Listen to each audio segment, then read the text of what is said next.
अगर हम देखें वो माता की चौकी में जाते हैं और वहाँ पे कोई लेडीज़ बिल्कुल ऐसे ऐसे करके सर हिला रही होती है या जैसे कहते हैं माता आ गई। व्हाट इज़ दैट एक्चुअली अगर हम ब्रेन की भाषा से पढ़ने की कोशिश करें? So again, those are the psychiatric manifestations.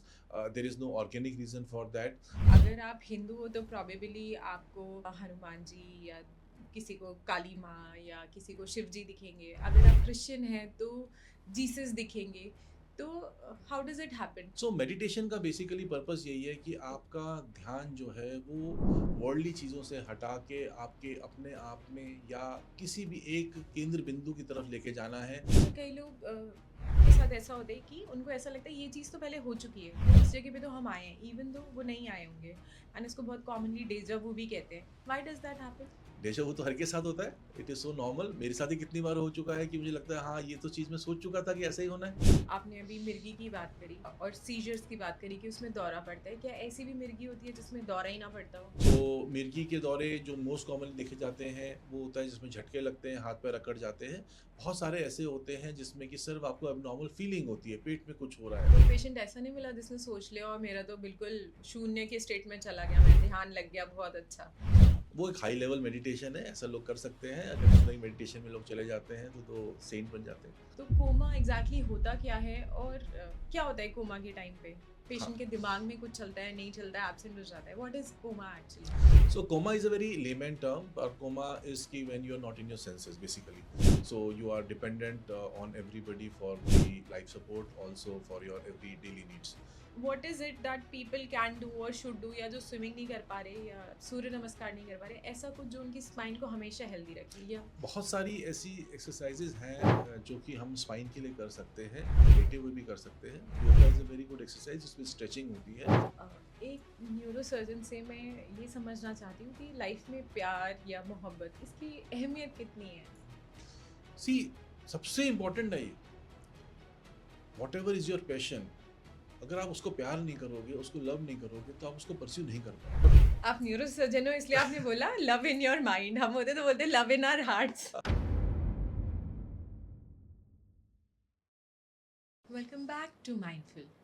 Today, we are entering a territory where science, mystery, fear, faith, and the human brain all collide. Have you ever heard a story like this? Someone suddenly starts smelling something that nobody else can smell. Or someone wakes up at middle of night and feels a presence sitting on their chest. Someone sees a shadow figure. Someone has deja vu so intense that they have already lived the moment before. And before you know it, the family WhatsApp group has already reached a unanimous diagnosis. ये medical problem नहीं है, ये तो कुछ और है. But what if the explanation is neither paranormal and nor supernatural? What if the answer lies hidden inside 3 pounds of tissue sitting quietly inside our skull? Our guest today has spent more than 2 decades exploring that universe. He's one of India's leading neurosurgeons, senior director and head of neuro and spine surgery at Fortis Noida, a surgeon who has performed more than 12,000 neurological procedures, trained in some of the most prestigious institutions in India, Japan, Austria, and the Netherlands, and someone who has spent his life looking directly at the organ that creates every thought, memory, fear, dreams, and perhaps even those experiences which we call miracles. So, today we are not going to ask him how to hold a scalpel, we are going to ask him something much more interesting. Can the brain create ghosts? Can seizures smell like burning incense? Can a tumor change personality? Can sleep paralysis feel like possession? Can neuroscience explain experiences that entire cultures have considered supernatural for centuries? Joining us today is Dr. Rahul Gupta. Welcome, Dr. Rahul Gupta. Thank you so much. आप आए. आज we are going to explore the territory of brain. So I would like to start by asking. There was a friend of mine और उसको ऐसे होता था, कुछ जलने की बदबू आती थी हमेशा, और किसी को नहीं आती थी, वो स्मेल सिर्फ उसी को आती थी. एंड ये कोई ऐसी कंप्लेंट भी नहीं है जिसके लिए आप डॉक्टर के पास जाओ, सर दर्द हो रहा है या कहीं पेट दर्द हो रहा है तो आप जाते भी हो, या आपकी डेली रूटीन को कोई चीज़ हासिल कर रही होती है. तो ऐसे ही आप इधर उधर बोलते हो कि भाई तेरे को आ रही है स्मेल, तेरे को आ रही है, तो किसी दोस्त ने उसको भेज दिया एक बाबा के पास. तो बाबा ने ऐसे ध्यान लगाया और उसको बताया कि तुम्हारे बीवी के मायके में कोई जल के मरा था, उसकी स्पिरिट तुमसे बात करना चाहती है और तुमसे बात करना चाहती है, इसलिए तुम्ही को आती है जलने की स्मेल। सो मेडिकल साइंस में क्या इसके लिए कोई एक्सप्लेनेशन है? डेफिनेटली सेंस ऑफ स्मेल की जो प्रॉब्लम है उसके बारे में हमारा जो डिस्कशन हुआ मैक्सिमम वो कोविड के टाइम पे हुआ। अगर आपने नोट किया हो कि कोविड के टाइम पे जो हमारे ऑल्फैक्टरी नर्व्स हैं उसकी इन्वॉल्वमेंट हुई थी वायरस से, और उसकी वजह से सेंस ऑफ स्मेल जाता था तो ये लगता था कि हाँ कोविड हो गया है। That was a very strong symptom eight that time. और हमारी बॉडी में 12 क्रेनियल नर्व्स होती हैं, उसमें ऑल्फैक्शन यानी कि जो सेंस ऑफ स्मेल की नस है उसको पहला नंबर दिया गया है। और उसके जो सेल्स होते हैं वो हमारे नाक के पीछे वाले हिस्से में होते हैं, और वहाँ से वो नर्व्स ट्रांसमिट करती है ब्रेन की तरफ, जिससे कि हमें पता चलता है कि सेंस ऑफ स्मेल है या नहीं है।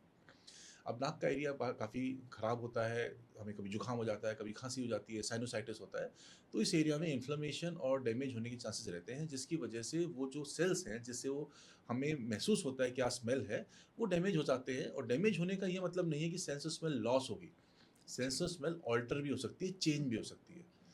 तो बेसिकली हम कैसे फील करते हैं कि क्या सेंस ऑफ स्मेल है, वो हमारे केमिकल्स होते हैं जो कि नर्व्स में जो केमिकल्स हमारे जाते हैं स्मेल के, वो एक न्यूरोट्रांसमीटर के थ्रू ट्रांसमिट करते हैं ब्रेन में सिग्नल कि ये आपका सेंस ऑफ स्मेल है। तो उस स्मेल से हमें पता चलता है। अगर वो बिगड़ गया है, कुछ ना कुछ डैमेज हो गया है, या कोई ट्यूमर है, या कोई और डिजीज़ है, या नाक में कोई प्रॉब्लम है, या जैसे वायरल इन्फेक्शन है कोविड वाला, तो उसमें सेंस ऑफ स्मेल चेंज हो सकती है, which can be burning smell, which can be smell of a scent, which can be a smell of a very bad odour. तो उसको हम नॉन साइंटिफिक वे में देखें तो तांत्रिक तो कुछ भी कह सकते हैं, पर क्या उसने प्रूव किया कि किसी को कोई स्पिरिट है या कोई सच में चला था? तो ये तो पैसे बनाने वाली बात है। Otherwise there are definite organic reasons why there can be altered और no sense of smell in our body. And ये 10 साल तक भी परसिस्ट कर सकता है? अगर ब्रेन ट्यूमर है बिकॉज जिसकी ही वजह से, वॉज क्रोनिकली कंप्लेनिंग। हाँ, अगर कोई ब्रेन ट्यूमर है या फिर कोई ऐसा इन्फेक्शन हुआ है, मेनिंजाइटिस हुई है, मेनिंजाइटिस ब्रेन का इन्फेक्शन होता है, उसमें अगर वो सेंस ऑफ स्मेल वाले सेल्स या नर्व्स डैमेज हो गए हैं तो दिस कुड बी परमानेंट। अगर कोई बैक्टीरियल वायरल इन्फेक्शन है, साइनोसाइटिस जिसकी वजह से टेम्परेरी इन्वॉल्वमेंट हो रहा है, देन उसके बाद वो कुछ टाइम बाद मेडिसिन से ट्रीट भी हो सकता है। इन दिस केस एक क्रोनिक, जैसे हम कहते हैं ना, एलर्जिक राइनाइटिस, या जी, ये उसका जी हाँ, पेशेंट है। जी हाँ, कोई भी नोज रिलेटेड प्रॉब्लम है, चाहे एलर्जी है, चाहे इन्फेक्शन है, इन्फ्लेमेशन है, या फिर कोई नेजल ट्यूमर है, या कोई और डिजीज है, उसकी वजह से ऑल्टर्ड स्मेल या नो स्मेल हो सकती है। Let's sit with another interesting case. So there are 2-3 patients in my OPD who come and say रात को जब वो सो रहे होते हैं तो 3 बजे के आसपास उन्हें ऐसा लगता है जैसे उनको सांस नहीं आ रहा, उनकी छाती पे कोई चढ़ के बैठ गया है। इनफैक्ट एक लेडी गांव की है तो वो तो बिल्कुल ऐसे बोलती है कि रात को 3 बजे डायन आके मेरे ऊपर चढ़ के बैठ जाती है। And there is one guy जो कहते हैं कि मैं बोलना चाहता हूँ तो मैं उस टाइम बोल नहीं पा रहा होता, और चीखता हूँ तो आवाज़ नहीं निकलती, कोई और मुझे हिलाए तब मैं नॉर्मल होता हूँ। और कई बारी अगर मैं सो गया तो 10 मिनट बाद वो एपिसोड दोबारा हो जाता है। तो मैंने कहा अच्छा ठीक है, तो क्या आपने पूछा, क्या बोला आपकी मम्मी ने, या क्या बताया कि तूने ना चौराहा पार करा होगा और वहाँ पे एक कब्रिस्तान पड़ता है तो उधर से मत गुजरा कर, तू रास्ता बदल ले। अब इसके पीछे अगर हम ब्रेन के एस्पेक्ट से बात करें तो what could be the reason? So हमारा ब्रेन जो है वो बहुत ही कॉम्प्लेक्स ऑर्गन है। जैसे मैंने बताया कि बहुत सारी नर्व्स होती हैं, there are millions of nerves, millions of cells. जो भी हम परसीव करते हैं, सोचते हैं, जो भी हम देखते हैं, एवरीथिंग इज केमिकल्स। हर जगह न्यूरोट्रांसमीटर्स हैं, हर जगह पे सोडियम, पोटेशियम, कैल्शियम चैनल्स हैं, जिनके मूवमेंट की वजह से हमारे को फीलिंग होती है, सपने आते हैं, या जो भी हम कर रहे हैं सब कुछ उनके थ्रू से याद कर रहे हैं वो भी है, पहचान रहे हैं वो भी उसी जैसे। अब हमारा माइंड वेंडर करता है, हमारे साथ बहुत सारे एक्सपीरियंसेस होते हैं, कभी अच्छे कभी ख़राब, कभी मूवीज़ देख के आते हैं जो कि ख़राब मूवीज़ होती हैं, हमारा माइंड में उसका इम्पैक्ट होता है। तो हम ये हमारी सोच में है बेसिकली। व्हाई और जो ये, पर्टिकुलर टाइम कि 3 बजे या हाँ, 4 ये बजे जो स्लीप रात वाली पैरालिसिस वाला? प्रॉब्लम है ये स्लीप पैरालिसिस है बेसिकली। तो उसमें क्या होता है कि it is not a definitely proven organic reason, but sometimes बहुत ज़्यादा स्ट्रेस में हमारी नींद पूरी नहीं हो रही है, थके हुए हैं, या कोई हमारे को बीमार है, उस केस में हमारे को इस तरह का फीलिंग हो सकता है जिसमें कि temporarily our body is not working. उसमें हमारी स्लीप साइकिल होती है, उसमें रेम स्लीप और नॉन रेम स्लीप होती है। तो उसमें रेम स्लीप में देखा गया है कि सडनली द बॉडीज होम्योस्टेसिस और system stops working for a fraction of second, and we feel and we just wake up and we find कि हमारे हाथ पैर नहीं चल रहे और हम किसी डिफरेंट वर्ल्ड में हैं। बट यूजुअली रिकवरी है वो कुछ ही सेकंड्स में वापस हो भी जाती है, चाहे कोई स्टिमुलस एक्सटर्नल स्टिमुलस हमें मिले या अपने आप से हो जाती है। सो तो ऐसा बेसिकली ड्रीम्स के साथ काफ़ी कोरिलेट किया गया है। ओके, सो बेसिकली कोई चुड़ैल या डायन आके नहीं बैठती है रात को 3 बजे. It's your brain which is confuse between कि वो सो रहा है या जग रहा है, and your body's relation to it. Definitely, definitely. अच्छा, कई लोगों को मेडिटेशन के टाइम पे ना दिव्य प्रकाश या एक डिवाइन ज्योति दिखती है, कई लोगों को भगवान भी दिखता है, एंड वेरी सरप्राइजिंगली अगर आप हिंदू हो तो प्रॉबेबली आपको हनुमान जी या किसी को काली माँ या किसी को शिव जी दिखेंगे. अगर आप क्रिश्चियन हैं तो जीसस दिखेंगे. तो हाउ डज इट हैपन, मतलब सो मेडिटेशन का बेसिकली पर्पस यही है कि आपका ध्यान जो है वो वर्ल्डली चीज़ों से हटा के आपके अपने आप में या किसी भी एक केंद्र बिंदु की तरफ लेके जाना है, जिसको कि आप गॉड की नज़र से देखो या जिसको उस एक पावरफुल चीज़ की तरह देखो कि आप अपना सब कुछ उसको समर्पण कर दो। तो that is the basic aim of meditation. तो आपका मेडिटेशन का एम ही है, जैसे कि Brahma Kumaris they meditate and they try to concentrate towards one बिंदु, जो एक मार्क लगा रखा है उन्होंने। वैसे ही बहुत सारे लोग हैं वो भगवान में बिलीव करते हैं तो या फिर जीसस में बिलीव करते हैं, तो वो उनकी ही प्रतिमा को अपने दिमाग में बिठा के रखते हैं। जब वो उस चीज़ को अपने दिमाग में बिठा के रखेंगे और बहुत ज़्यादा उसके बारे में रिपीट सोचेंगे तो वही नज़र आएँगे। so it's तो not actually a god showing up, it's हाँ, basically their imagination talking. Definitely, definitely, but that is the aim of meditation. अपने आप को वर्ल्डली चीज़ों से डिटैच करके उस चीज़ पे कंसंट्रेट करना है ताकि आपका माइंड इज़ एट पीस। तो उसका वो एम है और वो एम पूरा होता है उससे। अच्छा, कई लोग के साथ ऐसा होता है कि उनको ऐसा लगता है ये चीज़ तो पहले हो चुकी है या इस जगह पे तो हम आए हैं, इवन दो वो नहीं आए होंगे, एंड इसको बहुत कॉमनली डेजा वू भी कहते हैं. Why does that happen? Deja vu तो हर के साथ होता है। It is so normal. मेरे साथ ही कितनी बार हो चुका है कि मुझे लगता है हाँ, ये तो चीज़ मैं सोच चुका था कि ऐसा ही होना है। शायद सपने में कई बार कोई चीज़ आती है और लगता है कि ये तो वैसा ही हुआ है। सो ये इंट्यूशन होता है या क्या सो होता है? Basically everything is feeling. आपको ऐसा लगा कि ये चीज़ मैंने पहले देखी हुई है, तो वो आपने उसको पुरानी किसी मेमोरी से कोरिलेट करने की कोशिश करी।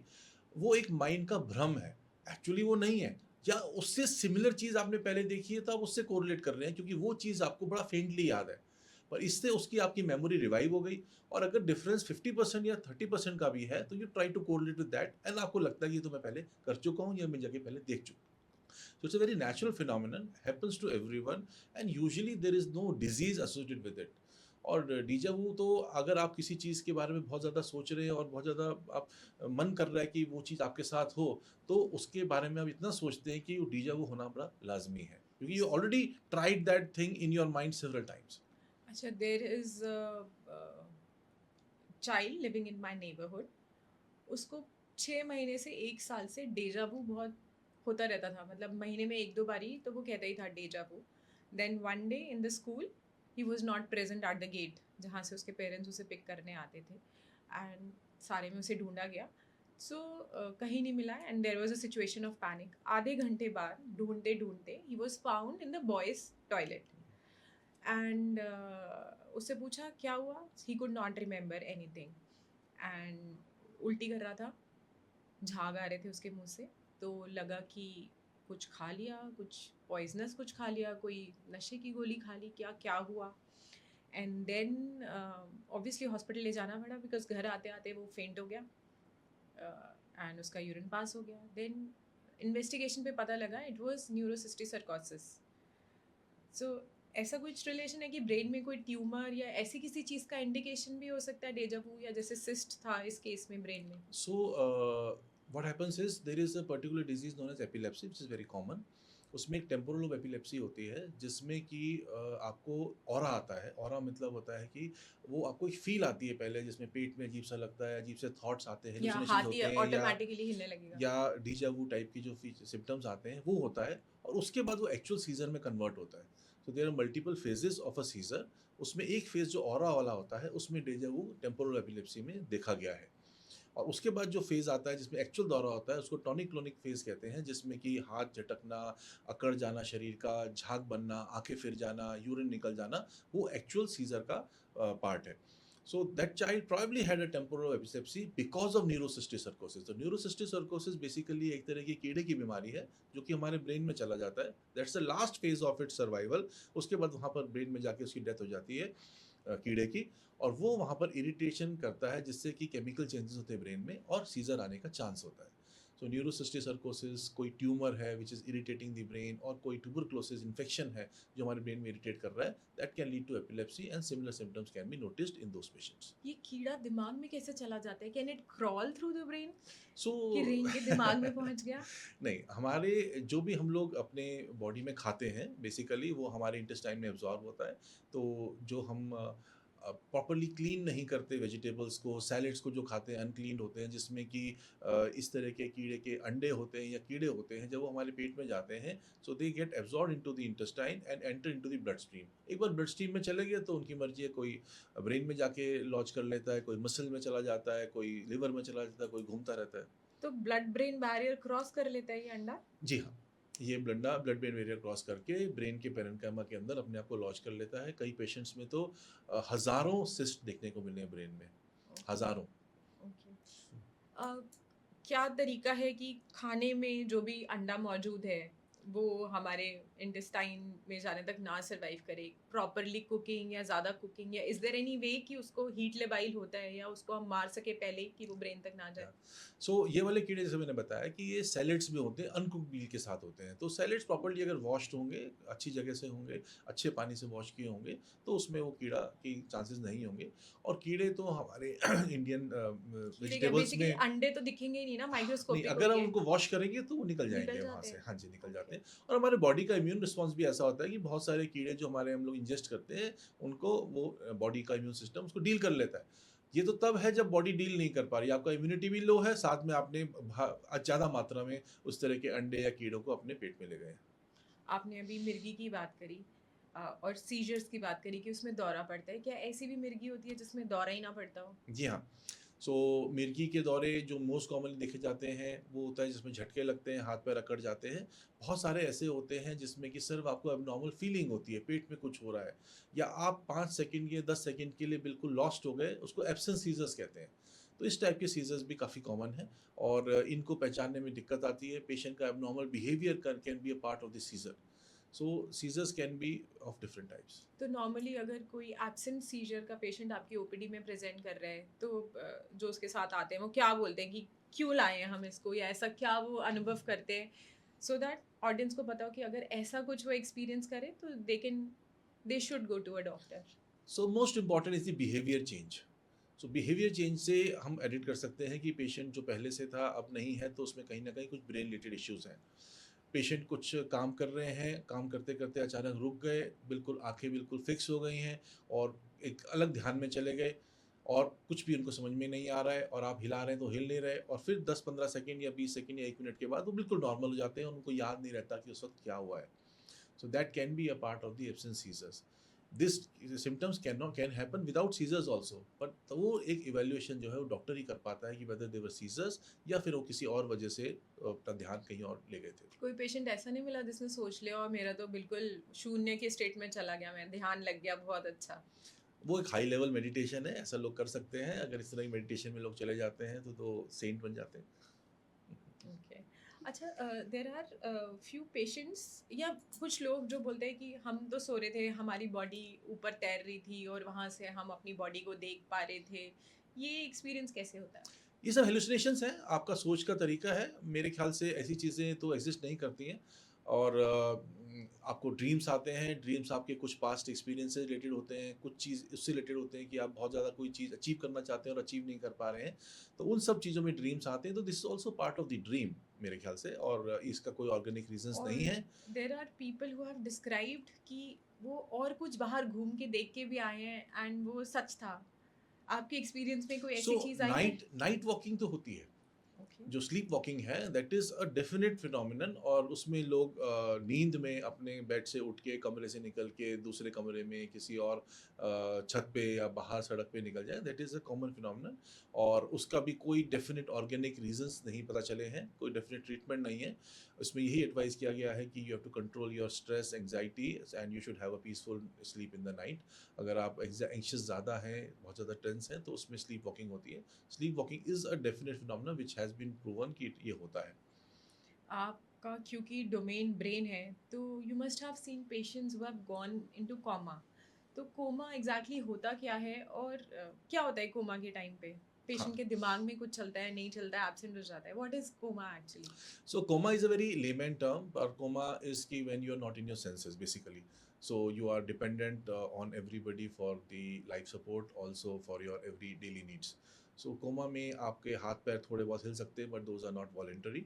And आप यूरिन पास करने के लिए कैथेटर लगा हुआ है, फीडिंग के लिए फीडिंग पाइप लगी हुई है, अगर आप सांस ठीक से नहीं ले पा रहे तो वेंटिलेटर आपको लगा हुआ है, and for every other need you are dependent on your caregiver. So coma can be because of brain tumor, can be because of infection, can be because of many certain neurological diseases or even head injury. तो comma के time पे patient different stages में हो सकता है। Patient थोड़े बहुत command follow भी कर सकता है, बहुत डीप कॉमा में हो सकता है जहाँ से कुछ भी सेंस नहीं हो रहा, कुछ भी पता नहीं चल रहा। And deepest form is comma is when your brain stops working and it's a state of brain death. तो वो भी सिचुएशन कॉमा की ही मानी जाती है। अच्छा, चक्कर आना, बेहोश होना और कोमा, अगर कोई आम इंसान समझना चाहे तो कैसे? मतलब बेहोशी कोमा क्यों नहीं है? क्योंकि उसमें भी तो आप सो बेहोशी अगर बहुत लंबे टाइम तक है, परमानेंट टाइप की है, या आप बेड पे टोटली डिपेंडेंट हैं, तो कोमा का स्टेट हुआ। अदरवाइज बेहोशी बहुत सारे कारण की वजह से हो सकती है। आप धूप में जा रहे हैं, आपके प्यास लग रही है, डिहाइड्रेशन हो गया, आपको अचानक चक्कर आए, आप गिर गए, तो दैट इज ऑल्सो बेहोशी विच इज ट्रांजिएंट। पानी पिलाएंगे, थोड़ा पानी छिड़केंगे, आप ठीक हो जाएंगे। दौरा पड़ता है, उसमें भी आप बेहोश हो सकते हैं। कई बार क्या होता है एल्डरली में, या जो मेडिसिन ब्लड प्रेशर या ब्लड शुगर की खा रहे हैं, ब्लड शुगर या कम होने की वजह से, या अचानक ब्लड प्रेशर कम होने की वजह से भी आप फेंट हो सकते हैं, आप बेहोश हो सकते हैं, विच इज़ अगेन टेम्प्रेरी। पर हाँ, लंबे टाइम तक अगर आपकी शुगर जो है बिलो 40 है और ऑक्सीजन और ग्लूकोज ब्रेन में नहीं पहुंच रहा है, तो you can land up in permanent comma. So medicine also has a effect on being unconscious, या फिर आपके कोमा में जाने के लिए रिस्पॉन्सिबल हो सकती है। रिसेंटली एक पेशेंट आए थे हमसे डिस्कस करने के लिए। उनके कुछ मेडिकल इलनेस चल रही थी, डायबिटिक भी थे, उन्होंने दवाई ठीक से ज़्यादा ले ली, खाया कुछ नहीं, इंसुलिन पे थे, एंड रात को उनको इंसुलिन बहुत कम हो गया, पसीना आया, ही कॉल्ड फॉर हेल्प, पर कोई आया नहीं, और उनको शुगर नहीं मिली, और उनका ब्रेन में परमानेंट डैमेज हो गया, और आज वो कोमा में है। So over medication and inappropriate medication can also lead to coma. अ, आजकल ना कुछ रील्स बहुत वायरल हो जाती हैं एकदम से, और अगर हम देखें वो माता की चौकी में जाते हैं और वहाँ पे कोई लेडीज़ बिल्कुल ऐसे-ऐसे करके सर हिला रही होती हैं, या जिसे कहते हैं माता आ गई। What is that actually? अगर हम ब्रेन की भाषा से पढ़ने की कोशिश करें, वो फ़ील आई एम कर रही होती सरप्राइज, है? मैंने ये माता की चौकी वाली जो आपने बताई कि लेडीज इस तरह कर रहे हैं बाल, मैंने टीवी पे देखा, रील्स देखी, जिसमें कि there is some father in the Christian वाले उसमें चर्च में, और वहाँ पर वो कोई पानी छिड़क रहे हैं होली वाटर के नाम से, और लोग एकदम से हिलने लग जाते हैं, गिर जाते हैं, कूदने लग जाते हैं, जैसे कि they have attend some type of कोई निर्वाणा अटेंड कर लिया हो, या ट्रांस कुछ की ट्रांस स्टेट। के स्टेट में आ गए। So again, those are the psychiatric manifestations. There is no organic reason for that. लोगों को किसी चीज़ पे इतना फेथ, इतना ट्रस्ट होता है कि उनको लगता है कि अगर वो मिल गई तो they will achieve the world. उस स्टेट में आने के बाद दे behave abnormally, they became ecstatic. उनको लगता है कि बस इससे अच्छा कुछ नहीं हो सकता। एंड जो आपका अपने आप को प्रेजेंट करने का तरीका है उसमें, that can be in any way. You can shout, you can laugh, you can be happy, and you can behave in that वे जिसमें कि आप एबनॉर्मल बॉडी मूवमेंट्स हो रहे हैं। तो basically it's just a reaction to something which you were desiring the most, और वो आपको अचीव हो गया। चाहे वो सिर्फ आपके ऊपर पानी डाला, या कोई माता की चौकी टाइम में कोई भस्म या प्रसाद आपको दे दिया, जिससे आप हो गए। Just an over reaction to something, कुछ मिलना आपको जिससे आपको खुशी इतनी ज़्यादा हुई है। तो इसको हम हिस्टीरिया बोल सकते हैं क्या? नहीं, हिस्टीरिया अलग होता है। Hysteria I don't know, hysteria के पेशेंट्स हमारे पास काफ़ी आते थे। हिस्टीरिया वो होता है जिसमें कि पेशेंट बिल्कुल नम हो जाते हैं, they have some psychiatric disorder, या तो घर में उनको ढंग से कोई बात नहीं कर रहा, या उनको डाँट दिया ज़्यादा, या वो सेंसिटिव हैं और किसी ने उनकी कही भी चीज़ पूरी नहीं करी, and they go into just lost state, हाथ पैर ढीले पड़ जाते हैं और कुछ रिस्पॉन्ड नहीं करते। ऐसा लगता है कि वो कोमा में हैं, जबकि एक्चुअली उनकी ब्रीदिंग बिल्कुल नॉर्मल होती है, उनके वाइटल साइंस बिल्कुल नॉर्मल होते हैं, उनकी पुतलियाँ भी ठीक से काम कर रही होती हैं, थोड़ा बहुत पानी पिलाओ तो पानी पी भी लेते हैं। So that is more of hysteria. These type of abnormal moments is just an over expression of your happiness. कभी कोई पेशेंट ऐसा नहीं आया कि कोई फादर आया हो कि इसको, मेरे बेटी को या बेटे को, देखो इस पे भूत का साया है या ये कैसे बिहेव कर रहा है? क्योंकि बाबा के पास तो बहुत जाते हैं ऐसे लोग, और वो बाबा झाड़ा मार के वो भूत भी उतारते हैं, तो है तो वो कुछ ब्रेन का ही गेम। तो ऐसा कोई पेशेंट कभी नहीं, ओपीडी बहुत में नहीं बहुत आया? बहुत कॉमन है, ये बहुत कॉमन है कि patients they behave abnormally, and this is because of the either depression, anxiety और other mental illnesses which is mainly being dealt by the psychiatrist. इसके लिए कुछ मेडिसिन आती हैं उनको काम डाउन करने के लिए और उनको अपने वश में लाने के लिए, but actually I don't believe in भूत प्रेत, पर हो भी सकता है कि ऐसा कुछ होता हो, साइंटिफिकली वी डोंट बिलीव, और हम जब मेडिसिन देते हैं तो उससे ठीक हो जाता है, पर sometimes psychotherapy also has a important role. अभी हमारे पास रिसेंटली एक पेशेंट आए जो कि हमारे फैमिली फ्रेंड्स के नोन थे, उनके आगे फैमिली फ्रेंड्स थे, who had gone to Vipassana for 2-3 weeks, and when he came back he was behaving very awkwardly, और मतलब ग्रैंडियोर बोले जा रहे हैं, नॉन स्टॉप टॉकिंग, उल्टा सीधा भी बोल रहे हैं, आपको डिमीन कर रहे हैं और एब्स्ट्रैक्ट बातें कर रहे हैं। फैमिली भी परेशान थी। हमने उनको एडमिट किया कि कई बार ऑर्गेनिक रीजंस यानी एनकेफेलोपैथी या inflammation in the brain, encephalitis, इस तरह में आदमी, या फिर कोई ऐसा ना हो कि मेटाबॉलिक डिस्टर्बेंसेस हो उनकी बॉडी में जिसकी वजह से वैसे बिहेव कर रहे हैं, and everything was found to be normal, he did not have any organic disease. So probably that Vipassana का जो भी उनका करिकुलम था, it impacted him so much कि उसको लगा कि बाकी सब लोग तुच्छ हैं और जो वो करके आए हैं वो एक भगवान बन गया है, and he was behaving in that way. Then psychotherapy, some medicines से उनको 15 दिन में हम उनको ऑलमोस्ट उनके रियली सेंसेस में लेके आए। अभी still he has not gone to his work, recent incidents है ये, बट कई बार आपको गलत एनवायरनमेंट में जाने से, जो कि आपकी बॉडी या आपकी माइंड की ठीक नहीं है, you start behaving abnormally and awkwardly, which needs psychotherapy and some medicines. Hospital में एक बारी एक हस्बैंड अपने वाइफ को जैसे हाथ पकड़ के ले आता है, तो डॉक्टर के पास लाया, एंड वो लेडी कह रही थी नहीं ये मेरे पति नहीं है। She was not able to recognise his husband, and इनको बाहर भेज दो। था तो वो उसका पति ही। तो क्या ये डिमेंशिया है, या जो लोग बड़े बुजुर्ग होते हैं ना कि घर से बाहर निकले एंड देन घर का रास्ता भूल गए या वे ही भूल गए, दोनों कंडीशन सेम है या कुछ डिफरेंस है दोनों में? सो डिमेंशिया इज अ कंडीशन जो कि यूजली एल्डरली में देखी जाती है। ब्रेन के अंदर चेंजेस होते हैं, ब्लड सप्लाई, ऑक्सीजन ठीक से नहीं पहुंची, या विद एजिंग उनकी मेमोरीज नीचे जाने लगी हैं और वो भूलने लगे हैं कि फैमिली मेम्बर्स कौन है, घर कहाँ है। That's a very slow process, gradually progressive, और वो काफ़ी कॉमनली एल्डरली पॉपुलेशन में देखा तो गया है। ब्रेन में थोड़ा चेंजेस सा भी आ जाते हैं क्या उसमें, अगर आप देखिए, स्कैन हमारा करो तो? शरीर जो है नश्वर है, अल्टीमेटली तो सब चीज़ों ने खराब होना ही है। स्किन में झुर्रियाँ पड़ जाती हैं, लिवर खराब हो जाते हैं, किडनीज काम करनी कम कर देती हैं, लंग्स में हार्ड हो जाती है, लंग्स, हार्ट वीक हो जाता है। ऐसे ही ब्रेन के अंदर भी चेंजेस आते हैं। ब्रेन के अंदर आप क्रॉनिक इलनेसेस हैं, आपको डायबिटीज़ है, हाइपरटेंशन है, तो उस केस में भी प्रॉब्लम आती है। तो ब्रेन भी धीरे धीरे डैमेज होने लगता है, ब्रेन के अंदर स्ट्रक्चरल चेंजेस भी आने शुरू कर जाते हैं, ब्रेन की एट्रोफी होनी शुरू हो जाती है, तो उस समय डिमेंशिया, अल्जाइमर, ये सब डिजीजेस हमारे को आती हैं। पर ये जो आपने सिचुएशन बताई जिसमें कि एक यंग या मिडिल एज लेडी को हस्बैंड लेके आ रहे हैं और वो कह रही है कि ये मेरे हस्बैंड नहीं है, तो she has stopped recognising the family members, specially the husband जो कि पूरे टाइम उनके साथ रहते हैं। This is a sort of a disease जिसमें कि हमारा जो टेम्पोरल लोब है खासकर, वो इफेक्ट होता है, क्योंकि हमारा ब्रेन बहुत कॉम्प्लेक्स है। एक पार्ट का एक पर्टिकुलर फंक्शन है, दूसरा उसको सप्लीमेंट करता है, तीसरा उसको एडिशनल सपोर्ट करता है, और उससे ही हम लोग सारे काम कर पाते हैं। तो हो सकता है हम उसने अपने हस्बैंड का फेस देखा, लेकिन उसको अपनी मेमोरी में रिकॉल नहीं कर पा रही। अब मेमोरी रिकॉल नहीं कर पा रही, तो उसने कहा ये है तो सही, लेकिन ये हस्बैंड नहीं है। तो जो सर्किट है जो बीच में दोनों कनेक्ट कर रहा है, वहाँ पर कोई डिफेक्ट है, ट्यूमर है, या फिर कोई स्ट्रोक होने की वजह से एरिया डैमेज हो गया, या चोट लगने की वजह से वहाँ पर डैमेज हो गया, इंजरी हो गई है, तो उस केस में ये चीज़ देखने को मिलती है।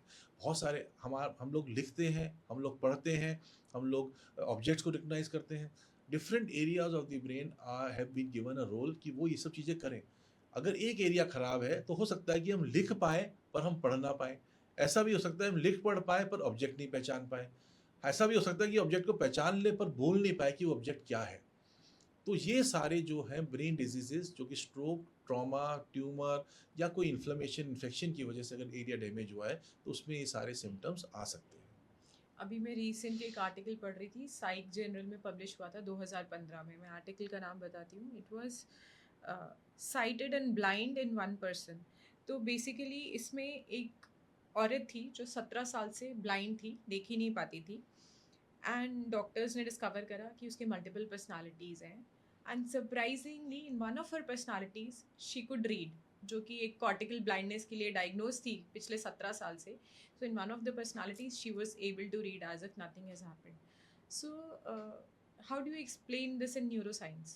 So, see, there are so many diseases for which organic reason cannot be, like there cannot be a good explanation ki why this has happened, and those are the psychiatric manifestations of the diseases. अगर आपने movie देखी होगी, नरगिस की last movie थी रात और दिन, उसमें भी स्प्लिट पर्सनैलिटी दिखाई थी कि दिन में कुछ और रात को कुछ, स्किज़ोफ्रेनिया। तो these things are because of some chemical changes in the brain, जिसमें स्प्लिट पर्सनैलिटी होती है, जिसमें पेशेंट को खुद नहीं पता होता कि why they are acting so weird, कि वो अजीब सा बिहेव कर रहे हैं, कभी वो कुछ हैं कभी कुछ हैं।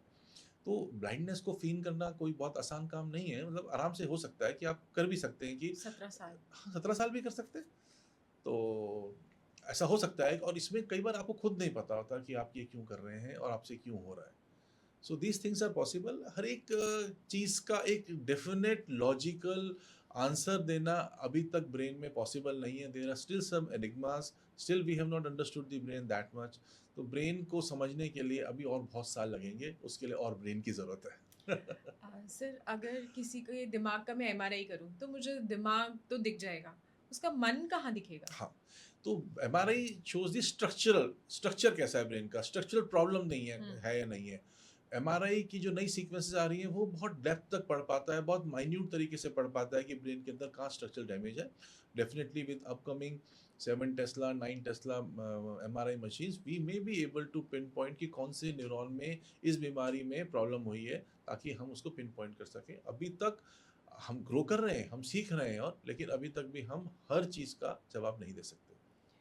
मन और दिमाग एक चीज़ है या अलग चीज़ें हैं? और अगर अलग हैं तो जब हम मेडिटेशन करते हैं तो हमारा दिमाग बदलता है या हमारा मन बदलता है? हाँ, सो अगर हम दिमाग को एज ए डॉक्टर मैं बताऊं, तो दिमाग is something which is structure. आपका एक ब्रेन है जो कि आपके स्कल के अंदर है, दैट इज दिमाग। दूसरा मन, मन इज बेसिकली सोच। आपका दिमाग क्या सोच रहा है, कैसे एक्शन ले रहा है, आपका क्या रिएक्शन है, आप क्या आगे करने वाले हो, that is more of a मन। उसमें इमोशंस भी हैं, उसमें आपका डर भी है, उसमें आपकी खुशी भी है, और उसमें आपका मोटिवेशन भी है। दिमाग का स्ट्रक्चर सबका सेम होता है या ये भी अलग अलग होता है? बाय एंड लार्ज दिमाग का स्ट्रक्चर मेजरली सबका सेम होता है, but there are some diseases जिसमें कि स्ट्रक्चर चेंज हो सकता है। जन्म से भी दिमाग, किसी का दिमाग थोड़ा बड़ा, किसी का छोटा, किसी का एक साइड में कुछ प्रॉब्लम, किसी में कुछ problem. There are so many congenital anomalies, there are so many acquired anomalies. चोट लगने के बाद स्कारिंग ब्रेन में, हेमरेज होने के बाद स्कारिंग ब्रेन में या डैमेज ब्रेन में, ऐसे ही इन्फार्क्ट या स्ट्रोक होने के बाद ब्रेन में चेंजेस, वो सब टाइम के साथ होते रहते हैं। अदरवाइज बाय एंड लार्ज सब अपना एक सिमिलर दिमाग लेके ही पैदा होते हैं। जब सबका दिमाग सेम है तो पर्सनालिटीज और इमोशंस इतने डिफरेंट हाँ, कैसे हैं? बिलियंस ऑफ न्यूरॉन्स हैं, सारे न्यूरॉन्स आपस में इंटरेक्ट कर रहे हैं, सब न्यूरॉन्स आपस में इंटरेक्ट कर रहे हैं with the help of chemicals, और जब वो केमिकल्स ऊपर नीचे होंगे, तो आपका जो रिएक्शन है, आपका जो बिहेवियर है, आपका कैरेक्टर है, सब चेंज हो जाएगा। So it is basically all those chemicals, how they move around, and they are in billions. तो बिलियंस में आप सोचो कि कितने परमुटेशन कॉम्बिनेशंस हैं। एक सोडियम यहाँ से वहाँ ठीक से नहीं हिला, या एक कैल्शियम यहाँ से गलत हिल गया, या एक न्यूरोट्रांसमीटर एक्स्ट्रा हो गया और कम हो गया, उससे भी हमारी पर्सनैलिटी चेंज हो सकती है। अच्छा, coming to another, I think which is very important part of the body, हम सब हाथों की बात करते हैं, पैरों की करते हैं, भैया आर्थराइटिस हो गया या टेनिस एल्बो हो गया या मे बी फ्रोजन शोल्डर हो गया, बट हमारे नेक से लेके नीचे टेल बोन तक का हिस्सा इतना सा, उसमें आई थिंक सबसे ज़्यादा नंबर ऑफ जॉइंट्स हैं। और उसके लिए शायद किसी ने इतना तवज्जो नहीं दिया या कोई उसकी एक्सरसाइज, मतलब हम हाथों की एक्सरसाइज कर रहे हैं, हम लेग्स बना रहे हैं, स्क्वाट्स मार रहे हैं, पर स्पाइन के बारे में किसी ने शायद बताया ही नहीं कि भाई स्पाइन का भी ख्याल रखो। और जब तक किसी को बिल्कुल ही L4 L5 पे किसी को भाई स्लिप डिस्क हो गया या सर्वाइकल नी हो गया, तब तक कोई स्पाइन के बारे में बात ही नहीं करता। तो एज अ न्यूरोसर्जन, अगर आपको किसी 30 साल का कोई बंदा आता है कि भाई मेरे को कभी स्पाइन की सर्जरी ना करानी पड़े, आप मुझे कुछ ऐसा नुस्खा दे दो, तो आप उसे क्या बताओगे?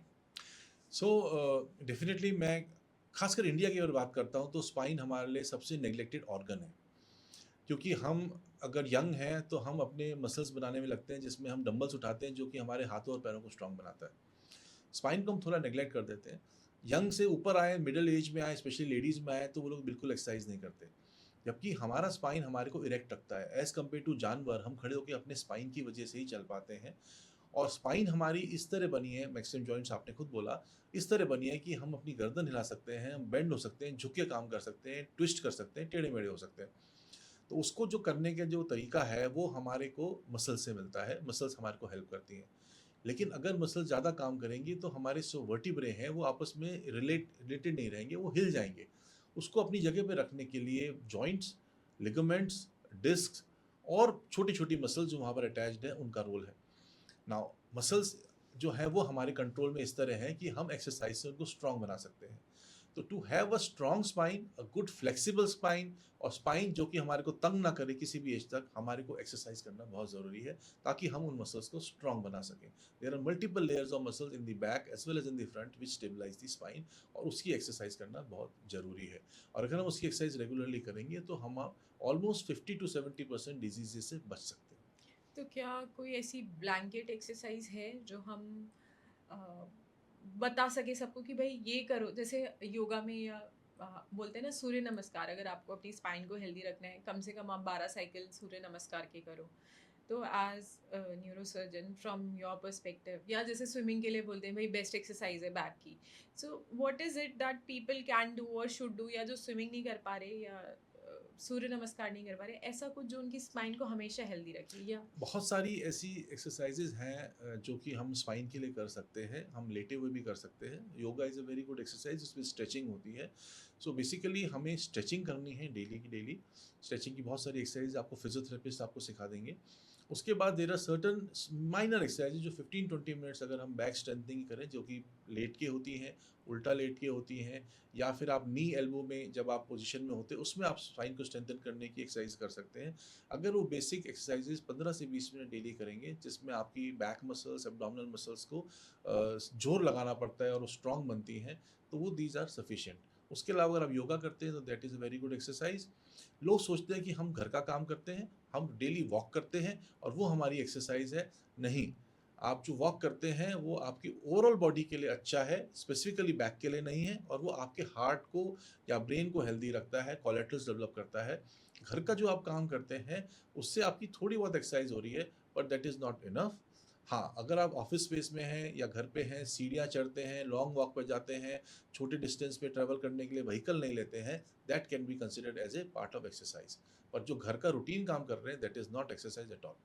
ये तो उनके लिए हो गया जिनकी स्पाइन ठीक है और वो उसे ठीक मेंटेन करना चाहते हैं। समबडी जिसको हो ही गया है स्लिप डिस्क, जो कि आजकल मेरे को लगता है बहुत कॉमन है, लाइफस्टाइल सबका सेडेंटरी हो गया है, या जो वर्किंग भी है, डेस्क जॉब है ज़्यादातर लोगों की, लेडीज़ का भी उतना मैकेनिकल लेबर नहीं है, तो स्लिप डिस्क वाले जोन में आने के बाद अब उनके पास क्या विकल्प है? मतलब सिर्फ एक्सरसाइज से हो जाएगा, या अब उनको वही जो हम कहते हैं कि भाई नर्व का पेन रोकने वाली जो रिले रोकती है, गाबापेन या प्रेगाबेलिन, ये सब उनको खाना पड़ेगा, या सर्जरी के लिए जाना पड़ेगा? How would you recommend those so patients? Back pain is very common.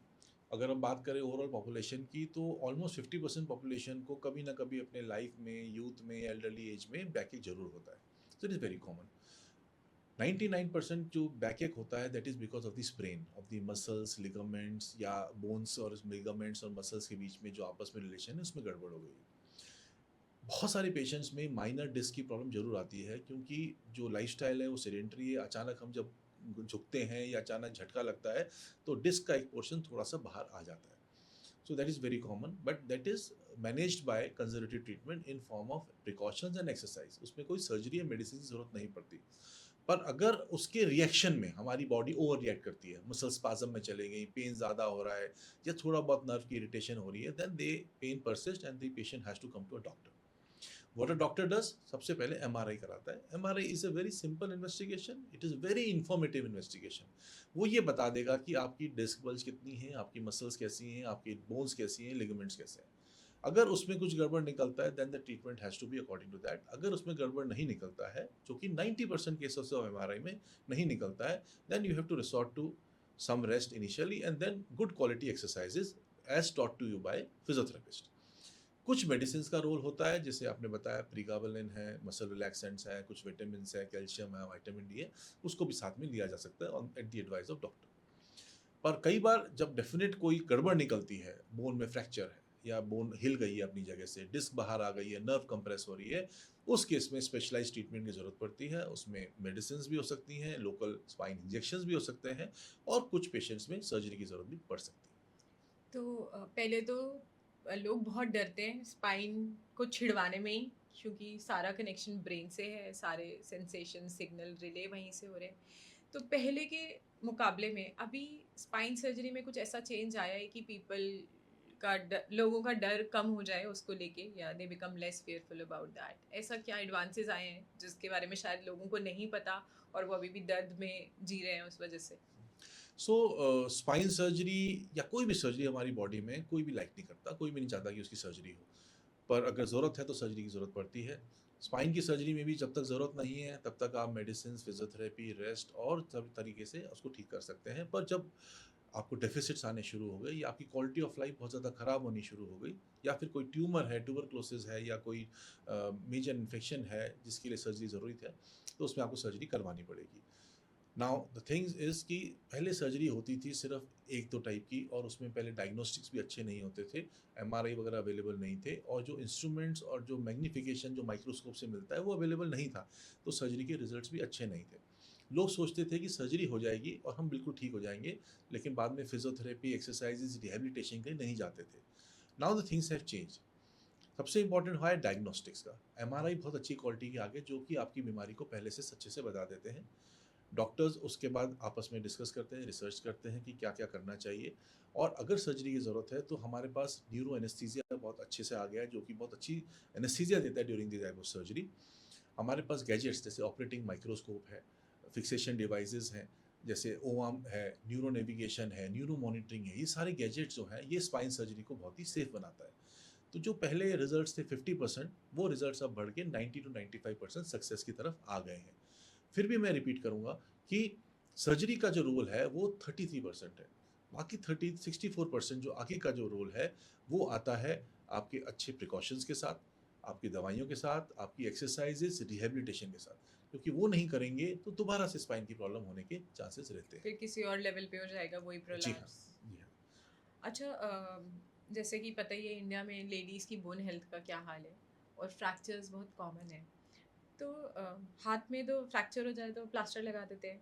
अगर स्पाइन किसी का वर्टिब्रल कॉलम में फ्रैक्चर हो जाए तो then what do you do? So ये बड़ा इंटरेस्टिंग क्वेश्चन है, इसलिए क्योंकि स्पाइन फ्रैक्चर जो है वो काफ़ी कॉमन है। आपको मेजर ट्रॉमा हुआ है तो भी स्पाइन का फ्रैक्चर हो सकता है। आपको माइनर ट्रॉमा है तो खासकर एल्डरली लेडीज़ में जिनमें हार्मोन चेंजेस की वजह से बोन्स वीक हो जाती हैं, जिसको ऑस्टियोपोरोसिस भी कहते हैं, वो काफ़ी कॉमन है। हमारे पास एक पेशेंट आए थे जो ज़ोर से खाँसे और उससे उनको फ्रैक्चर हो गया। तो खांसी जब आप करने से? जी हाँ, जब आप गिरे भी नहीं खांसने नहीं, में? जब आप खाँसते हैं तो आपकी बहुत ज़्यादा खाँसी आ रही है, तो आपकी पूरी बॉडी की मसल्स टाइट हो जाती हैं। तो जब स्पाइन की मसल्स टाइट हुई, तो उनकी जो स्पाइन है वो थोड़ी ट्विस्ट हो गई और एक फ्रैक्चर हो गया। फ्रैक्चर हालाँकि माइनर था, उसने कोई नर्व कंप्रेस नहीं करी थी, स्पाइनल कॉर्ड इंजरी नहीं करी थी, but she had severe pain and she came to us with that. So इस तरह के जो है फ्रैक्चर जो है ट्रिवियल ट्रॉमा की वजह से भी कई बार हो जाते हैं। When I was doing my MCH, मैं स्टूडेंट था, उस टाइम पे स्पाइन की सर्जरीज़ के बहुत अच्छे गैजेट्स अवेलेबल नहीं थे, तो उस वक्त हम पेशेंट को पेट में प्लास्टर बांध देते थे या चेस्ट में प्लास्टर बांध देते थे, ताकि उनकी स्पाइन इमोबिलाइज हो जाए और धीरे धीरे हील कर जाए। Recently what has happened is we have got very good gadgets, very good techniques, जिसको की इस्तेमाल करके हम पेशेंट्स को अप एंड अबाउट कर देते हैं with in a few days.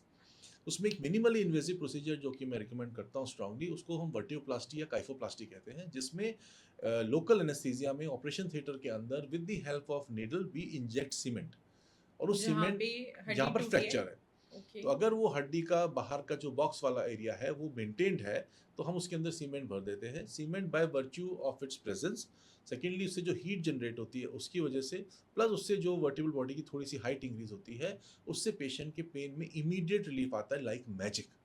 So in neuro surgery अगर किसी चीज़ में हमने मैजिक देखा है तो वो इसमें प्रोसीजर में देखा है, जिसमें पेशेंट का 1-2 घंटे के बाद पेन ऑलमोस्ट गायब हो जाता है। जो फ्रैक्चर वाला पेन है दैट विल डिसअपियर। बाकी सॉफ्ट टिश्यू इंजरी अगर साथ में हुई है तो दैट पेन में persist. And these ladies are so happy, I can tell you. I remember many of these ladies immediately after the procedure, after 6 hours or maybe next day morning, they cry not in pain but with happiness कि अब दर्द नहीं हो रहा है। So this procedure is a magic for patients with vertebral compression fracture due to especially osteoporosis। कभी कभी हम इनको कैंसर वाले पेशेंट्स में भी यूज़ करते हैं, तो उसमें भी पेन में काफ़ी सिग्निफिकेंट रिलीफ आता है। तो आपने जैसे एक फ्रैक्चर तो आपने ठीक कर दिया, बट बाकी भी जो उसकी पूरस कंडीशन है, उसके लिए फिर then who treats the patient? या definitely that's a very good question. पहले के टाइम पे बहुत अच्छे ट्रीटमेंट नहीं मिलते थे, हम लोग सिर्फ कैल्शियम और विटामिन डी पे ही रिलाई करते थे। But recently there are so many medicine which are available, so many injections which are available, which help the bone, the osteoporosis to be reversed, and they help in the strength of the bone. So those injections are prescribed to all these patients जिनको vertebral compression fractures हुए हैं, और उसमें 3 से 6 महीने में असर आना शुरू हो जाता है and bone becomes quite strong। फिर भी मैं कहूँगा not just injections, your healthy lifestyle, your regular exercise, good consumption of calcium, milk products, और if you are non vegetarian egg, this helps in strengthening the bones. So ये जो injections है, these are not vitamin D and calcium? Apart from that, there are other injections which are available, which are specifically for the patients who are suffering from osteoporosis. Okay. तो अगर आप इनको Google में डालो तो ऐसे भी आता है कि इनके साइड इफ़ेक्ट्स होते हैं, बोन कैंसर भी हो सकती है, बोन अपने आप डिसरेगुलेटेड भी ग्रो कर सकती है। How true is that, and how नहीं डू नहीं यू नहीं वे कि भैया फ़ायदा करेगी ज़्यादा या नुकसान करेगी? नहीं, क्योंकि आई पेशेंट तो जैसे ही डॉक्टर ने लिखा वो गूगल पे डालेगा, और उसमें साइड इफ़ेक्ट में सबसे टॉप पे यही आता है। So if we talk about two injections which I am prescribing quite regularly, one is the teriparatide and second is denosumab. They are very good quality injections and they have been used worldwide regularly.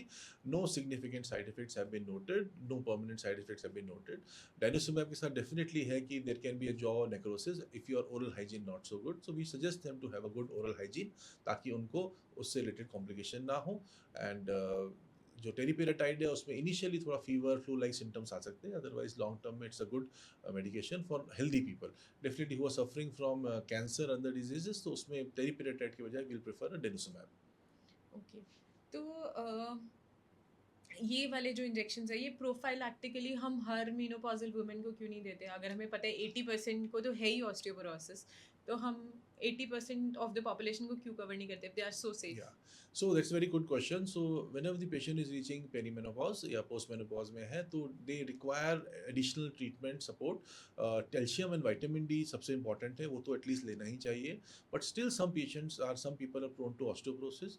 Then in that case there are some oral medications in the form of bisphosphonates. They are available and they are also quite good.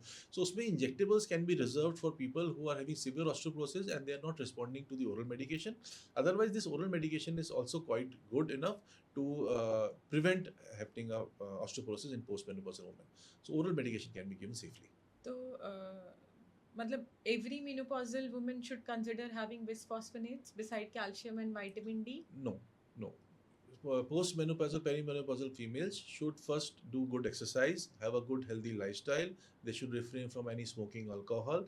They should take calcium and vitamin D regularly. And still, if they have bone pains, then they should resort to this oral medication. You said abstain from having alcohol or smoking. So is there a particular hormonal reason that this restriction is there for ladies, या gents में भी कुछ ऐसा 40-45 के बाद होता है कि अल्कोहल और स्मोकिंग उनको कुछ बोन हेल्थ को कुछ करता है? Ladies की प्रॉब्लम आती है when they are postmenopausal because of the hormone changes. Even the hormone replacement therapy can also help them to prevent osteoporosis. In males, in general, smoking is bad for bone health. So smoking should not be done. Nicotine is bad for bone health, be it a male or a female. As far as alcohol is concerned, definitely excess of alcohol has changes in the liver, changes in the body. You are more prone to trauma. So excess of alcohol is also bad, though it doesn't have a direct impact on the bone health, but indirectly it may hamper the bones. So male और female में शराब का जो भी नुकसान है या alcohol का जो भी नुकसान है, how does it differ? Hardly differs actually. If the female is not childbearing, then there is hardly any difference in male and female. Okay, अच्छा, हम स्पाइन की इतनी बात कर रहे हैं, there is a big market for mattresses these days. हमारे time में तो वो रुई के गद्दे होते थे और उन पे सो जाया करते थे। अभी तो 1-1 लाख के, 1.5-1.5 लाख के सिर्फ गद्दे ही आ रहे हैं। So what difference does it make कि आप रुई के गद्दे पे सो रहे हो या वो 1 लाख के गद्दे पे सो रहे हो? इनफैक्ट योगा में तो वो बोलते हैं ना, आप सबसे बढ़िया है नीचे आप सूती दरी डालिए और सुपाइन यानी सीधे सोइए पीठ के बल। So neurosurgeon point of view से आपकी इस पे क्या ओपिनियन है? So as a spine surgeon, गद्दों का डेफिनेट रोल है, और मैं ये नहीं कहूँगा कि रोल नहीं है। और गद्दे इतने भी आपको अपने दिमाग में नहीं बिठाने कि you go for a very expensive ones, क्योंकि उसमें बहुत ज़्यादा डिफरेंस नहीं होता। इसमें कुछ मिथ्स एसोसिएटेड है। लोग कहते हैं कि जब भी स्पाइन की प्रॉब्लम है ज़मीन पे सोना चाहिए। मेरा ये मानना है कि ज़मीन पे सोने से जो आपके प्रेशर पॉइंट्स हैं, जैसे कि जो पार्ट आपका ज़मीन को टच कर रहा है, उसमें इंजरी होने का रिस्क है।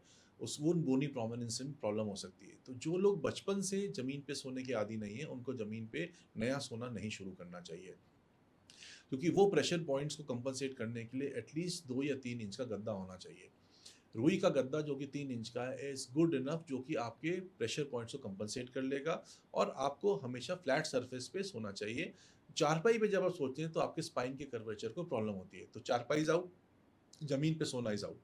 गद्दा कैसा होना चाहिए? रुई का गद्दा जो कि 3 इंच का हो, that is enough to cover your pressure points, और वो आपकी स्पाइन को भी स्टेबल रखेगा। आपने सीधा सोना है, आपने करवट लेके सोना है, आपने उल्टा लेके सोना है, it's a matter of habit. उसमें स्पाइन में बहुत ज़्यादा फ़र्क नहीं पड़ता है। हाँ, जो लोग अपना हाथ सिर के नीचे लेके सोते हैं, डेफिनिटली मेरे कुछ ऑर्थोपेडिक फ्रेंड्स हैं, वो कहते हैं कि उससे आपके शोल्डर जॉइंट, एल्बो जॉइंट में प्रॉब्लम हो सकती है। That should be preferably avoided. फिर आपका आता है गद्दा, उससे ऊपर जो एक्सपेंसिव वाला, जिसमें एक तरफ डनलप है, एक तरफ कॉइल है। तो वो गद्दे 4 से 5 इंच के जो गद्दे होते हैं, they are good enough to cover your pressure points as well as they are good for your spine, क्योंकि उसमें आपका जो है बहुत ज़्यादा पोस्चर चेंज नहीं होता है। आपका जो नॉर्मल पोस्चर है स्पाइन का, वो मेंटेन होता है। पर उसमें मैं ये रिकमेंड करता हूँ कि अगर आप गद्दा बिसो रहे हैं तो 2-3 महीने बाद आपकी बॉडी के हिसाब से गद्दा भी शेप ले लेता है। तो यू रोटेट और you change the side of the mattress frequently, ताकि वो शेप आपकी बॉडी के हिसाब से ना ले और वो आपको दोबारा से स्टेबल हो जाए। कुछ लोग जो हैं वो 6, 8, 10 इंच के गद्दों पे या स्प्रिंग वाले गद्दों पे सोते हैं। वहाँ पर आपकी बॉडी का कर्वेचर जो है वो दोबारा बेड के हिसाब से चेंज हो जाता है, वो चारपाई। जैसे चारपाई वाला हो गया। एग्जैक्टली। उस केस में आई प्रेफर कि they should not use that, specially if their spine problem. तो उसमें बेस्ट जो मेरा हिसाब से या तो 3 इंच या 4 इंच का रुई का गद्दा हो, या फिर नॉर्मल कॉयर या डनलप वाला जो गद्दा है जिसमें बहुत ज़्यादा दबता नहीं है, वो 4 से 5 इंच का गद्दा इज़ गुड फॉर हेल्थ। अब उसमें फिर आप हायर लेवल पे जा सकते हैं, उनके अपने एडवांटेजेस होते होंगे, मेरे को नहीं पता, मैंने कभी आपने यूज़ नहीं डेढ़ किया। लाख वाले गद्दों की मार्केट ही खत्म कर दी सारी। No, that depends on how much you are able to spend. And secondly definitely कोई चीज़ अगर महंगी है तो उसमें कुछ कॉस्ट तो एडवर्टीजमेंट का है और उस चीज़ का है उनका कि वो यूनिक है, लेकिन क्वालिटी में भी डेफिनेटली फ़र्क होगा। हो सकता है कि वो ज़्यादा लॉन्ग मतलब लास्टिंग ऐसा हो। नहीं है ना कि उस पे सो के स्पाइन ठीक रहेगा। ऐसा नहीं स्पाइन आप 3 इंच के रुई के गद्दे पे सो के भी ठीक रख बिल्कुल। सकते हो अगर आप एक्सरसाइज कर रहे हो। और आपका स्लीप पैटर्न ठीक है, आप एंग्शियस नहीं हो सोने से पहले, आप बार-बार करवट नहीं बदल रहे हो, बहुत ज़्यादा सपने नहीं आ रहे, तो आपका बॉडी मूवमेंट ठीक रहेगा, स्लीप ठीक रहेगी तो स्पाइन भी हेल्दी रहेगा। ये तो बात हो गई गद्दों की। How about the pillow? हाँ, पिलो। सो हमारी नेक भी बहुत सेंसिटिव होती है, और जिसको नेक की प्रॉब्लम होती है उसी को पता है कि वो कितनी ज़्यादा होती है। और नेक में हमारे पास ट्रीटमेंट के बहुत ज़्यादा ऑप्शन नहीं होते, क्योंकि वो वेट बेयरिंग नहीं है। तो हम ऐसा नहीं कर सकते कि हम नेक को एक ही पोस्चर में रखें या कॉलर पूरे टाइम पहन के रहें। तो नेक का जो है नॉर्मल पोस्चर हमारा ऐसे होता है, इरेक्ट। जब हम नेक को ऐसे रखते हैं तो that is a wrong posture, और हम जो मोबाइल यूज़ करते हैं पूरे टाइम हम उसमें नेक को डाउन रखते हैं। सेकेंडली, जब हम सोते हैं अगर हम 2 से 3 पिलो ले रहे हैं तो हमारी नेक अगेन बेंड हो जा रही है, जो कि हमारे नॉर्मल फिजियोलॉजिकल नेक का जो पोस्चर है उससे वो हट के है, गलत है। तो उसमें नेक की प्रॉब्लम्स होने के बहुत ज़्यादा चांस है। तो अगर आपका नेक अगर आप अपने नेक को ठीक रखना चाहते हैं तो व्हाट आई रिकमेंड इज 2 से 4 इंच या 5 इंच से ज़्यादा का पिलो नहीं होना चाहिए।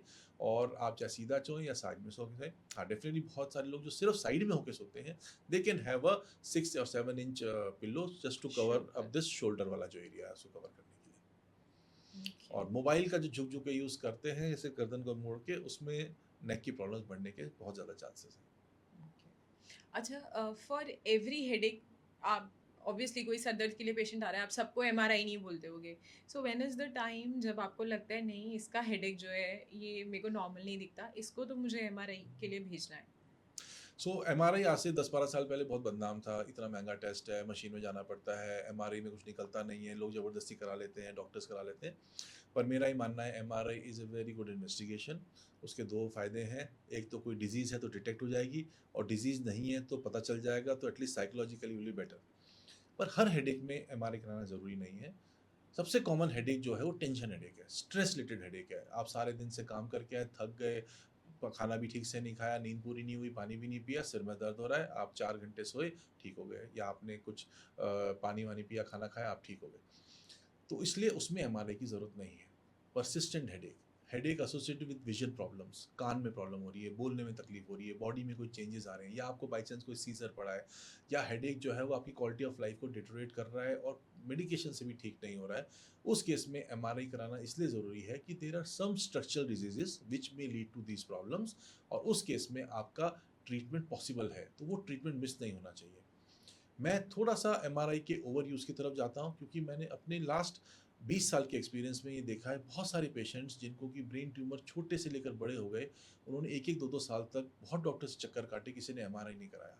और कोई भी ब्रेन ट्यूमर अगर छोटी स्टेज में हम पकड़ लेते हैं, छोटे साइज़ में उसको पकड़ लेते हैं, तो treatment becomes easier and patient has a better quality of life. So अगर मैंने 100 एमआरआई प्रिस्क्राइब करे और 3 को भी ट्यूमर डिटेक्ट हो गया और बाकी 97% में नहीं डिटेक्ट हुआ, तो भी I will call it a success, क्योंकि जिनमें डिटेक्ट हुआ है उनमें अर्ली ट्रीटमेंट से बहुत फ़ायदा होगा, और जिनमें नहीं डिटेक्ट हुआ उनको बताया है कि भाई तुम्हारे एमआरआई नॉर्मल है, कोई तकलीफ नहीं है, अब सिर्फ हमें अपने आप को meditation, change of lifestyle, some medication, proper sleep and healthy diet से ही ठीक करना हम ट्यूमर्स की बात कर रहे हैं तो एक आजकल टर्म चलती है गामा नाइफ, तो ऐसा लगता है बिल्कुल साई-फाई मूवी से कोई टर्म आया है। तो ये गामा नाइफ है क्या? है।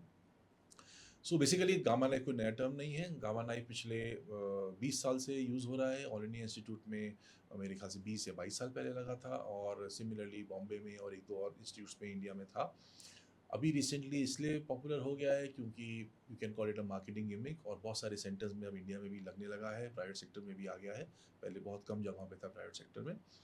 सो गामा मीन्स सम रेडिएशन, और नाइफ मीन्स कि आप कोई ट्यूमर को आप ठीक कर रहे हो, तो उसके लिए उसको नाइफ का यूज़ किया है। एक्चुअली इसमें कोई सर्जरी नहीं होती है, this is basically a radiation therapy, जो कि हम वैसे भी पहले से भी यूज़ कर रहे थे, अभी भी यूज़ कर रहे हैं और डिफरेंट तरीके यूज़ कर रहे हैं। उसको गामा नाइफ इसलिए कहते हैं क्योंकि it is very precise, it is the most precise type of radiation treatment for brain tumours या ब्रेन लीजन्स।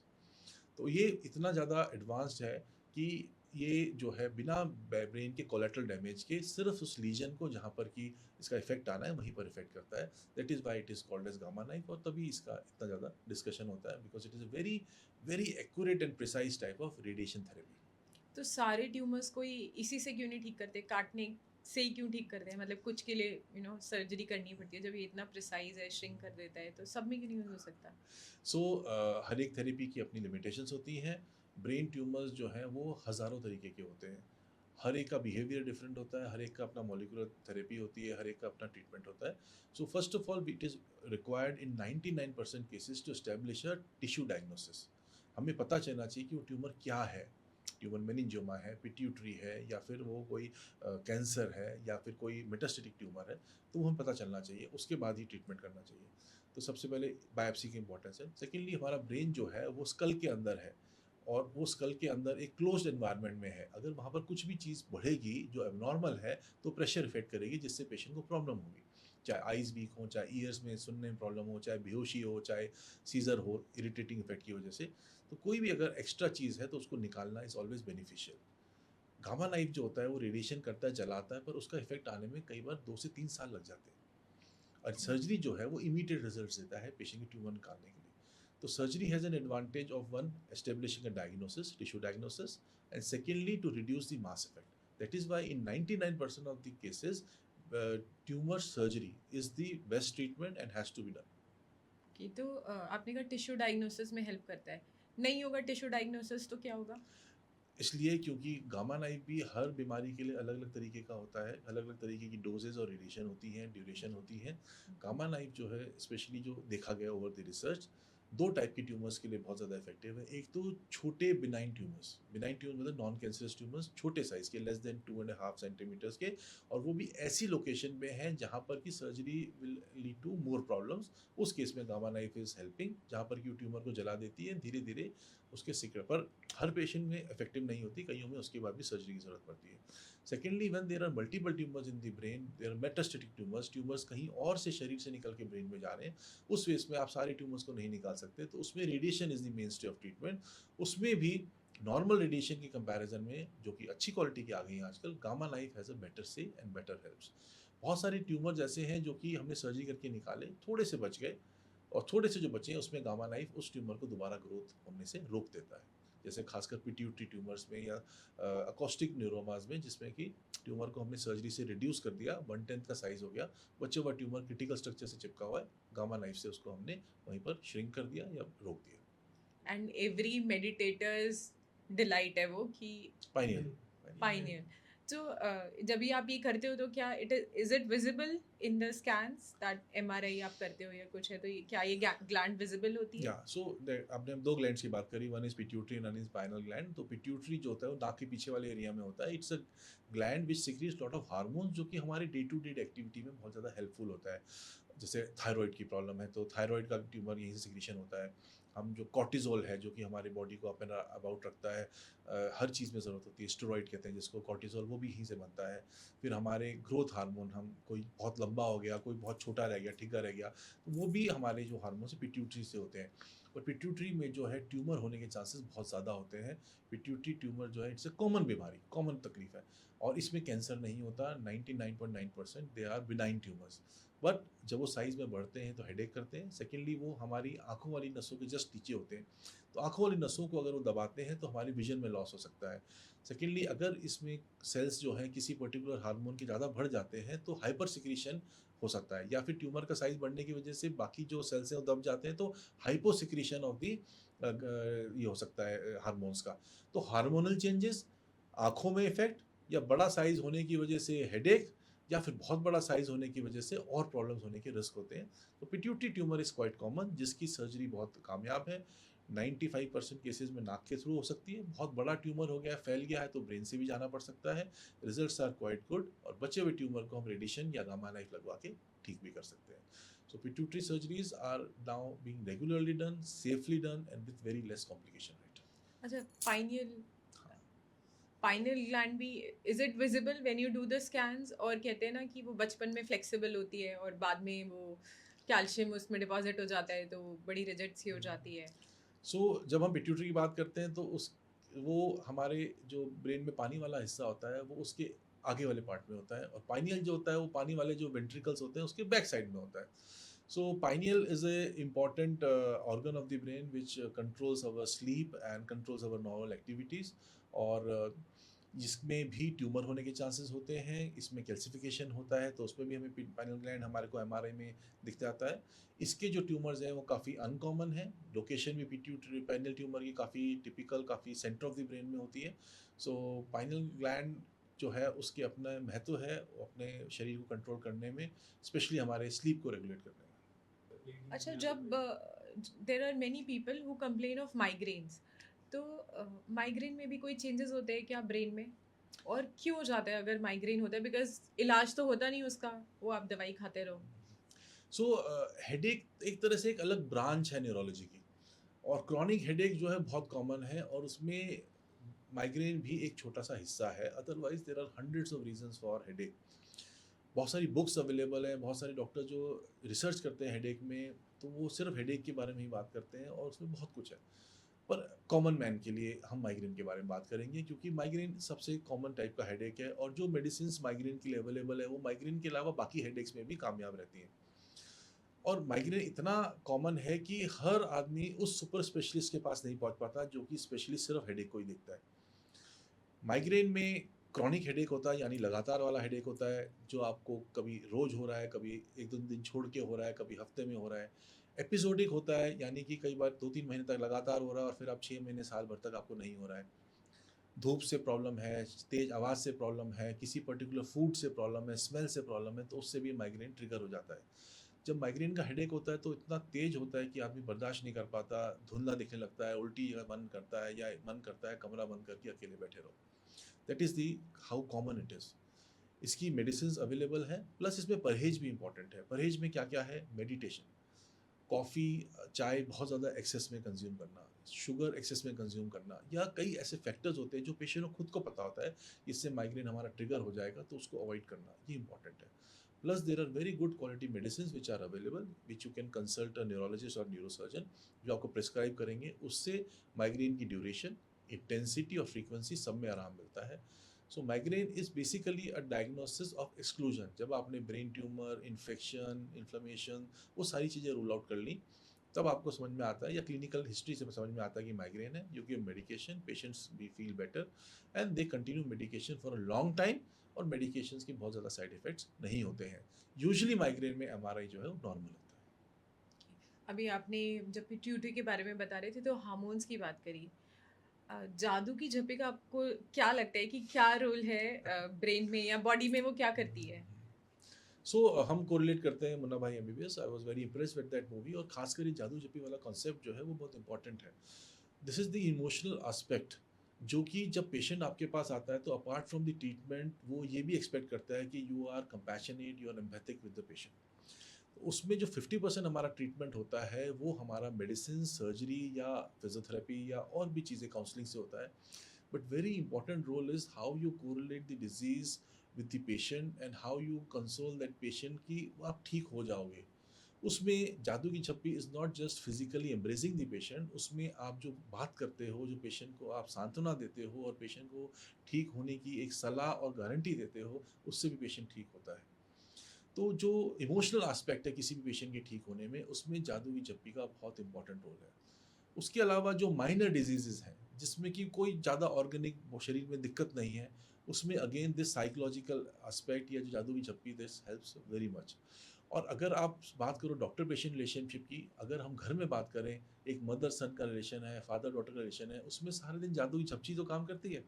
जब भी मदर परेशान है, बेटा आके कंसोल कर रहा है, बेटी परेशान है, फादर कहता है मैं हूँ ना, दैट इज़ इक्विवेलेंट टू जादू की झप्पी। सो किसी को भी एक सुरक्षा प्रोवाइड करना इज़ लाइक जादू की झप्पी, and that helps in every disease. I think जब हम स्पाइन की बात कर रहे थे, I missed a very important point. How important is a healthy spine for a good married life? तो जब हम मैरिड लाइफ की बात करते हैं तो what are the aspects, what the aspects is that if you are disease free and you are working for your family, you are earning for your family, you are having kids and you are socializing with people, you have a good economic status, so that is very important if you have a healthy spine, rather healthy body, तो कुछ भी आप अच्छा करते हैं। Second, अगर हम aspect पे आते हैं, अगर आपकी स्पाइन में इंजरी है, स्पाइन में नर्व्स में डैमेज है, there is some tumor, there is some degenerative disease, or you had a trauma, then you may not be having your good sensations in your lower part of the body. So that can also hamper your married life. So So does it affect intimacy if you are having problems at the level of your disc या आपको कुछ उस तरह का? So see, whenever during intimacy, it's an act where you are physically you have to be fit, and if you have pain in your body, if you are not able to perform well, definitely it affects your family life in that terms as well.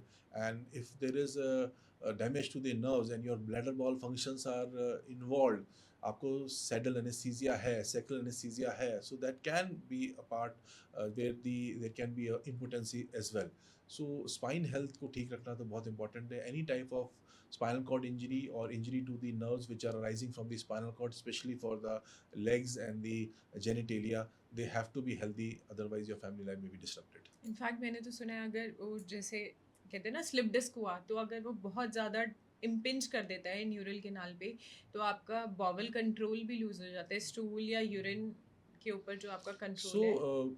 हमने बहुत सारे young patients देखे हैं जो कि अपनी disc balls को neglect करते हैं, जिसमें कि जो स्पाइनल कैनाल है वो इतनी नैरो हो गई कि जो नसें हमारे बाउल ब्लैडर को या जो हमारा बटक्स वाला एरिया है उसको सप्लाई कर रहा है उसमें डैमेज हो गया, वहाँ सुनपना हो गया और हमारा ब्लैडर वॉल फंक्शन खत्म हो गया। यंग पेशेंट्स हैं जिनको कैथेटराइज कर दिया और वो काफ़ी लंबे टाइम से अपने यूरिनरी कैथेटर के साथ घूम रहे हैं। सो कई बार एक्यूट ट्रॉमा या एक्यूट डिस्क बल्ज में भी इस तरह के सिम्टम्स देखे जाते हैं, क्योंकि झटके से अगर डिस्क बाहर आती है और नर्व्स को एकदम से कंप्रेस करती है तो उस केस में नर्व्स को ज़्यादा जल्दी डैमेज होता है। क्रॉनिक यानी धीरे धीरे अगर डिस्क बल्ज हो रहा है और वो नर्व कंप्रेस कर रही है तो नसें फिर भी एडजस्ट करके झेल लेती हैं, पर एक्यूट केस में, एक्यूट ट्रॉमा में या सडन डिस्क बल्ज में ये चीज़ें ज़्यादा देखने को मिलती तो हैं। ऐसे में कुछ इलाज लाइक सर्जिकल जी हाँ। इंटरवेंशन हेल्प करता है कि उसको अपना यूरिन का या स्टूल का कंट्रोल एटलीस्ट वापस आ जाए? So one of the emergencies in neurosciences is acute bladder wall loss of acute bladder wall control due to disc bulge। तो उसमें हमें immediately सर्जरी करनी होती है विद इन फ्यू आवर्स, तभी वो रिवर्स हो पाता है। अगर हम अच्छा। उसमें डेज में वेट करते हैं तो reversal is not guaranteed, it may happen और इट मे नॉट हैपन। अच्छा, ऐसा भी होता है क्या कि तुरंत ही करना ज़रूरी है? जी हाँ। नहीं तो वो क्या नेक्रोसिस हो जाता है? डैमेज हो जाती है नर्व्स, नर्व्स को रिकवर करने के लिए हमारे पास दवाइयों के अलावा कुछ नहीं होता। हम ओके, सिर्फ दबाव हटा सकते हैं, nerves recover by themselves. Okay. तो अगर किसी की नर्व मान लो डेड हो चुकी है बट फिर भी तो दबाव तो आप हटाने को बोलोगे ना तब भी दबाव तो सर्जिकली? हटाना ही है, लेकिन तभी okay, that only will give a chance an atmosphere for the nerve to recover. Okay. But chances of recovery जो है हमारे वो कम हो जाते हैं। Gradually as the time passes they become bleak. मेरा ये कहना है कि जितने घंटे आपने वेट किया उतने हफ्ते महीने आपको ठीक होने में लग सकते हैं। वेट से एक और कंडीशन की मुझे याद आती है। जो भी पेशेंट्स क्रोनिकली ब्लड थिनर ले रहे होते हैं हम कहते हैं उनमें एपोप्लेक्सी के इंस्टेंसेस बढ़ जाते हैं या ब्रेन ब्लीड के चांसेस या स्पॉन्टेनियस ब्रेन ब्लीड हो जाता है। तो ऐसे में how would a patient know कि मुझे ऐसे एपोप्लेक्सी हो गया? मतलब अगर तो चोट लगी है या ट्रॉमा है तब तो स्टिल कि अच्छा भैया कहीं हिट हो गया था, कई बारी अपने आप ही ऐसे हाँ जी। ब्रेन ब्लीड हो जाता है। सो लास्ट 15-20 ईयर्स से जब से इकोस्प्रिन को पाया गया है कि वो ब्लड थिनर है and that is helpful in preventing a heart attack और अ स्ट्रोक, जो भी पेशेंट्स हैं जिनको क्रॉनिक इलनेसेस हैं, जो कि डायबिटीज़ हाइपरटेंशन वाले पेशेंट्स को बहुत सारे फिजिशियंस प्रोफाइलेक्टिकली ये मेडिसिन दे देते हैं। कुछ पेशेंट्स ऐसे हैं जिनको कि हार्ट डिजीज़ है, वॉल्वुलर हार्ट डिजीज़ है, उनको एंटीकोगुलेंट्स में रहना पड़ता है फॉर द लाइफ टाइम ताकि उनकी ब्लड क्लॉट्स ना हो। तो anticoagulants and antiplatelet drugs are the commonly use medicine जो कि बहुत ज़्यादा इस्तेमाल हो रही है आजकल, ताकि पेशेंट को स्ट्रोक हार्ट डिजीज़ से प्रिवेंट किया जाए। बहुत सारे पेशेंट्स में माइनर ट्रॉमा में जो माइनर ब्लीडिंग होती है जो कि अपने आप रुक जानी चाहिए, वो रुक नहीं पाती क्योंकि ये ब्लड थिनर्स हमारी बॉडी के अंदर होते हैं और there can be a massive haemorrhage, ऐसी ब्रेन हेमरेज भी हो सकता है। उस केस में अगर छोटा हेमरेज है तो कुछ नहीं करना, हमें ब्लड थिनर्स को टेम्परेली बंद करना पड़ता है और कुछ टाइम बाद जब वो डिसॉल्व कर जाता है तो we can start them again. कुछ पेशेंट को सर्जरी की ज़रूरत पड़ती है if the brain haemorrhage is quite large. Sadhguru. हाँ, तो ये इस तरह की जो प्रॉब्लम्स हैं they are common. Not just Sadhguru, even Rishi क्या नाम है उसका, ऋतिक रोशन की भी सेम सर्जरी हुई थी, हालांकि वो ब्लड थिनर में नहीं था। वो ब्लड उसकी उनकी ब्रेन ट्यूमर की नहीं हुई थी? That's what brain I tumour heard की कि नहीं हुई थी, ब्रेन उनकी ट्यूमर ब्रेन की। हेमरेज की हुई थी। ओके। हाँ। तो क्या गिर गए थे, चोट लग गई थी? हाँ, कोई चोट लगी थी तो उसकी वजह से हुई थी। तो ओके। ब्लड थिनर का जो है, एक तो हुआ चोट लगने पे, एक होता है स्पॉन्टेनियस, मतलब ब्लड प्रेशर बढ़ा, ब्लड थिनर ले रहे हो और आपका कोई नस छोटी सी फट गई और उसकी वजह से एक्सेसिव ब्लीडिंग होगी क्योंकि आप ब्लड थिनर पे थे। तो सबसे पहले हमें ब्लड थिनर के इफेक्ट को रिवर्स करना होता है और उसके बाद हमारे को सर्जरी परफॉर्म करनी होती है और फिर ब्लड थिनर बाद में स्टार्ट करना होता है अगेन। अब इसमें सिचुएशन हमारी कैच 22 सिचुएशन है, एक तरफ ब्लड थिनर हार्ट के लिए जरूरी है, ब्रेन के लिए जरूरी है, जिस डिजीज़ के लिए दी जा रही है वो जरूरी है, और दूसरी तरफ हमारे को उसको स्टॉप करना ज़रूरी है क्योंकि हेमरेज हो चुका है। तो जिन पेशेंट्स में स्टेंट लगा है उसके इसमें बंद करने में रिस्क है, जिन पेशेंट्स में हार्ट डिजीज़ है उसमें बंद करने में रिस्क है। अदरवाइज बहुत सारे पेशेंट सिर्फ प्रोफाइलेक्टिकली बिना किसी रीज़न के खा रहे होते हैं, उसमें हम इजीली बंद कर सकते हैं। ओके। अच्छा, ये ब्लड थिनर भी तो जैसे एक तो वारफेरिन हो गया, एक डाइबेटाग्राम टाइप हो गया, एक रिवरऑक्सावैन टाइप हो गया। तो क्या फ़र्क है इनमें? अलग-अलग कैसे डॉक्टर चूज़ करते हैं कि कौन से वाला ब्लड थिनर देना है? किसी का ज़्यादा नुकसान है क्या? मतलब वर्सेस वर्सेस अगर हम देखें कि नहीं बहुत ये टेक्निकल सेफ़र है।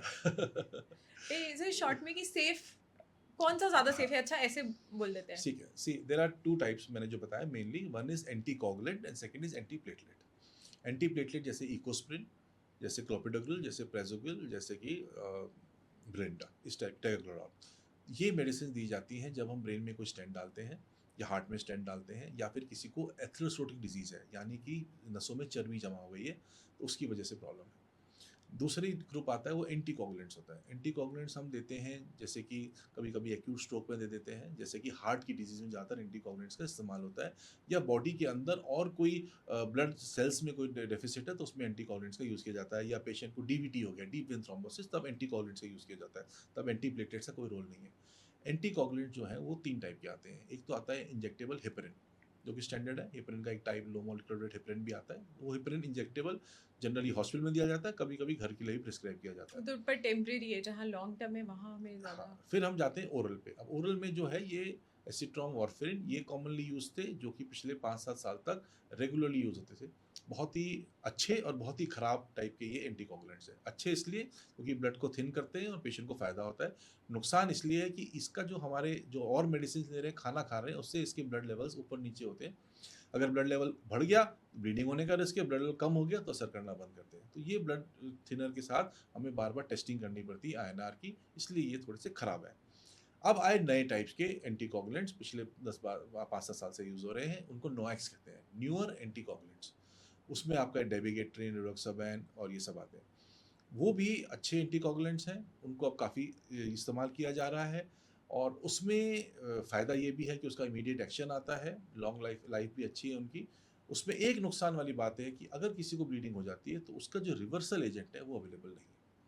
अगर वारफेरिन एसिट्रॉम चल रहा है और पेशेंट को ब्लीडिंग होती है, इमीडिएटली हम ब्लड प्रोडक्ट्स दे सकते हैं, विटामिन के लगवा सकते हैं, या और भी चीज़ें दे सकते हैं जिससे उसका इफेक्ट इमीडिएटली रिवर्स हो सकता है।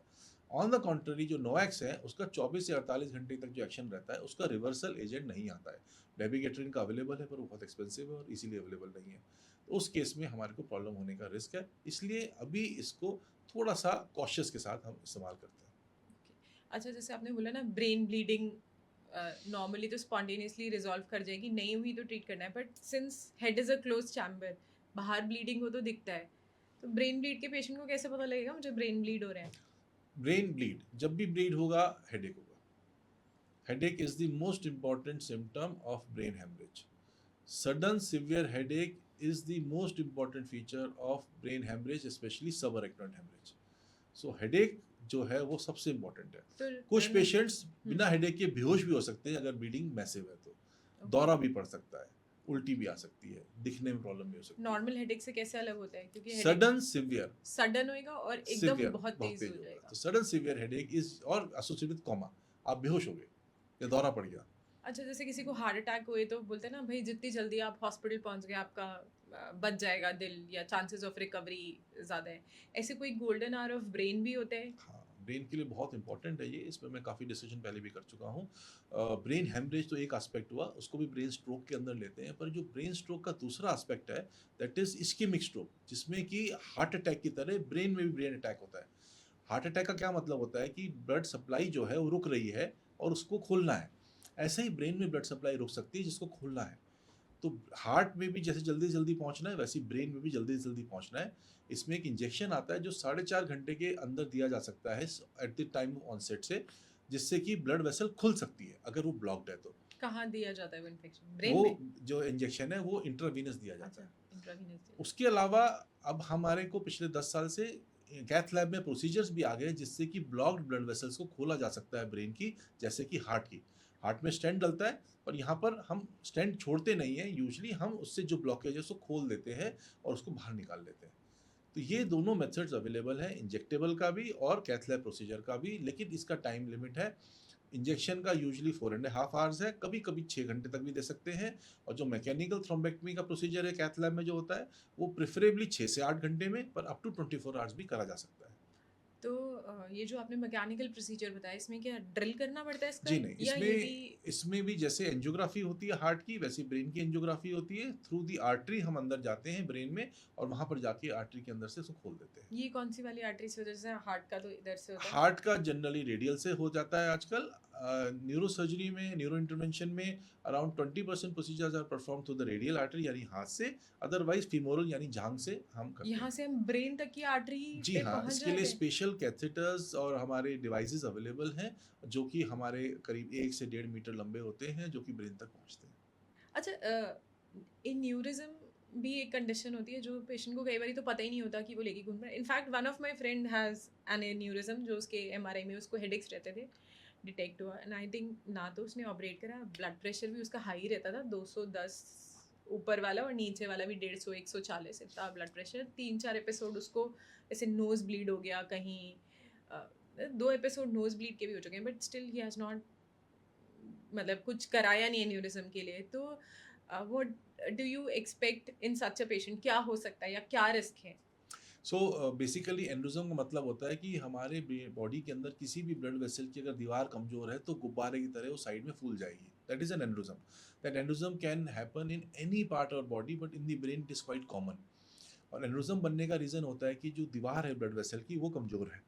और कमज़ोर होने के बाद अगर ब्लड प्रेशर ज़्यादा है तो वो बार बार ब्लड जो उसको धक्का देगा तो वो कमज़ोर वॉल फूल जाएगी गुब्बारे की तरह।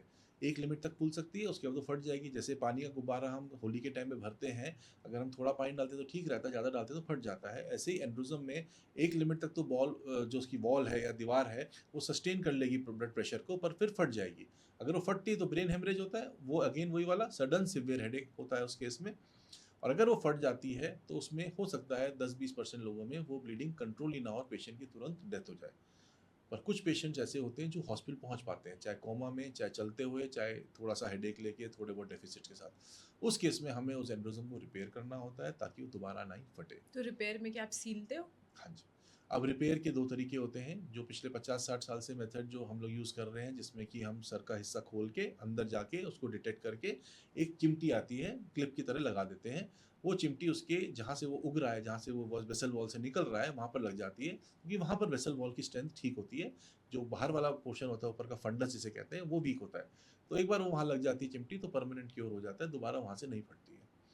किसी और जगह भी एंड्रोजम बाद में बन सकता है अगर ब्लड प्रेशर को कंट्रोल नहीं रखा जाए। दूसरा तरीका होता है जैसे हम एंजियोग्राफी करते हैं, जैसे हमने स्ट्रोक के लिए बताया, उसमें भी तारें आती हैं, कैथेटर्स आते हैं जो ब्रेन तक जाते हैं जांग से, चाहे रेडियल आर्टरी से, और वो जाके आगे उसके अंदर कॉइल डाल देते हैं या उसके बाहर स्टेंट लगा देते हैं ताकि वो उसके अंदर ब्लड सप्लाई जो है वो बंद हो जाए। एक बार उस एंड्रोजम के अंदर ब्लड सप्लाई नहीं जाएगी तो वो और ग्रो नहीं करेगा और फटेगा नहीं। कुछ पेशेंट्स ऐसे होते हैं 5% जिसमें कि एंडोजम फटता नहीं है पर उसका साइज बढ़ता रहता है। आपने देखा होगा कुछ गुब्बारे ऐसे हैप्पी बर्थडे वाले गुब्बारे बड़े-बड़े होते हैं, उसमें आप अगर 1 लीटर पानी में डालो तो भी नहीं फटेगा। तो जब बहुत बड़े हो जाते हैं साइज़ में, तो ब्रेन के इंपॉर्टेंट स्ट्रक्चर्स को वो पुश करते हैं, डैमेज करते हैं, कंप्रेस करते हैं, तो उससे भी सिम्पटम्स आते हैं। जैसे कि खासकर अगर देखा जाए तो इंटरनल कैरोटिड आर्टरी के एंडोजम्स होते हैं, उनका साइज़ बड़ा हो जाता है, तो वो कई बार थर्ड नर्व जो हमारी होती है क्रेनियल नर्व उसको कंप्रेस करते हैं तो आँख बंद हो जाती है, या कई बार हमारी विज़न वाली नर्व्स को भी कंप्रेस कर सकते हैं, या फिर कई बार ब्रेन में इतना बड़ा एरिया कवर कर लेते हैं कि हेडेक्स रहते हैं। तो ये सब चीज़ें भी एंडोजम की निशानी है। और ब्लड प्रेशर जैसे आपने बताया आपके फ्रेंड का, अगर वो 200 प्लस बटा 140 रहता है तो वो तो हर तरफ से किलर है। ब्रेन भी जाएगा, किडनी भी जाएगी, लंग्स भी जाएंगे, हार्ट भी जाएगा, लिवर भी जाएगा, सब कुछ खत्म हो जाएगा। तो blood pressure is the worst thing that can happen to anybody. मजे की बात बताऊं, वो डॉक्टर है। So doctors are the worst patients. उनको लगता है कि हमें कुछ नहीं हो सकता, हम अपना ट्रीटमेंट खुद कर सकते हैं और भगवान हमारे साथ है। ऐसा कुछ नहीं है। जब बीमारी आती है तो हर एक इंसान बराबर है। उसके लिए डॉक्टर मरीज में बीमारी फ़र्क नहीं करती।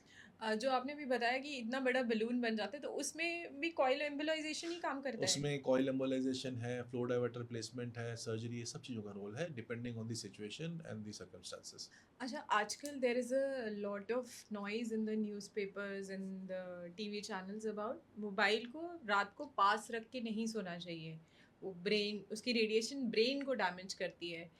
सो सही में ऐसा होता है क्या कि मोबाइल को तकिए के नीचे या उस रूम में चार्जिंग पे मत लगाओ, या सिर्फ शोर है ये? जब हम लोग स्कूल में थे तो ब्लैक एंड वाइट टीवी हमारे पास था। रादर हमारे पास टीवी नहीं था और टीवी पहली बार ब्लैक एंड वाइट आया था, फिर कलर्ड आया था। तब भी हमारे पेरेंट्स कहते थे कि टीवी से बहुत दूर हो, रेडिएशंस आती हैं और बहुत देर लगातार टीवी नहीं देखना है। टीवी का साइज़ भी छोटा होता था। फिर धीरे-धीरे कलर टीवी आने लगे, फिर ओलेड आने लगे, बड़े-बड़े साइज़ेज़ हो गए, आपका डिस्टेंस टीवी से कम होने लग गया। फिर मोबाइल्स आने फ़ोन आ गए जो कि आपके मुश्किल से 1 डेढ़ फीट की दूरी पे रहते हैं। सो आँखों पे इन सब चीज़ों का बहुत ज़्यादा फ़र्क पड़ता है।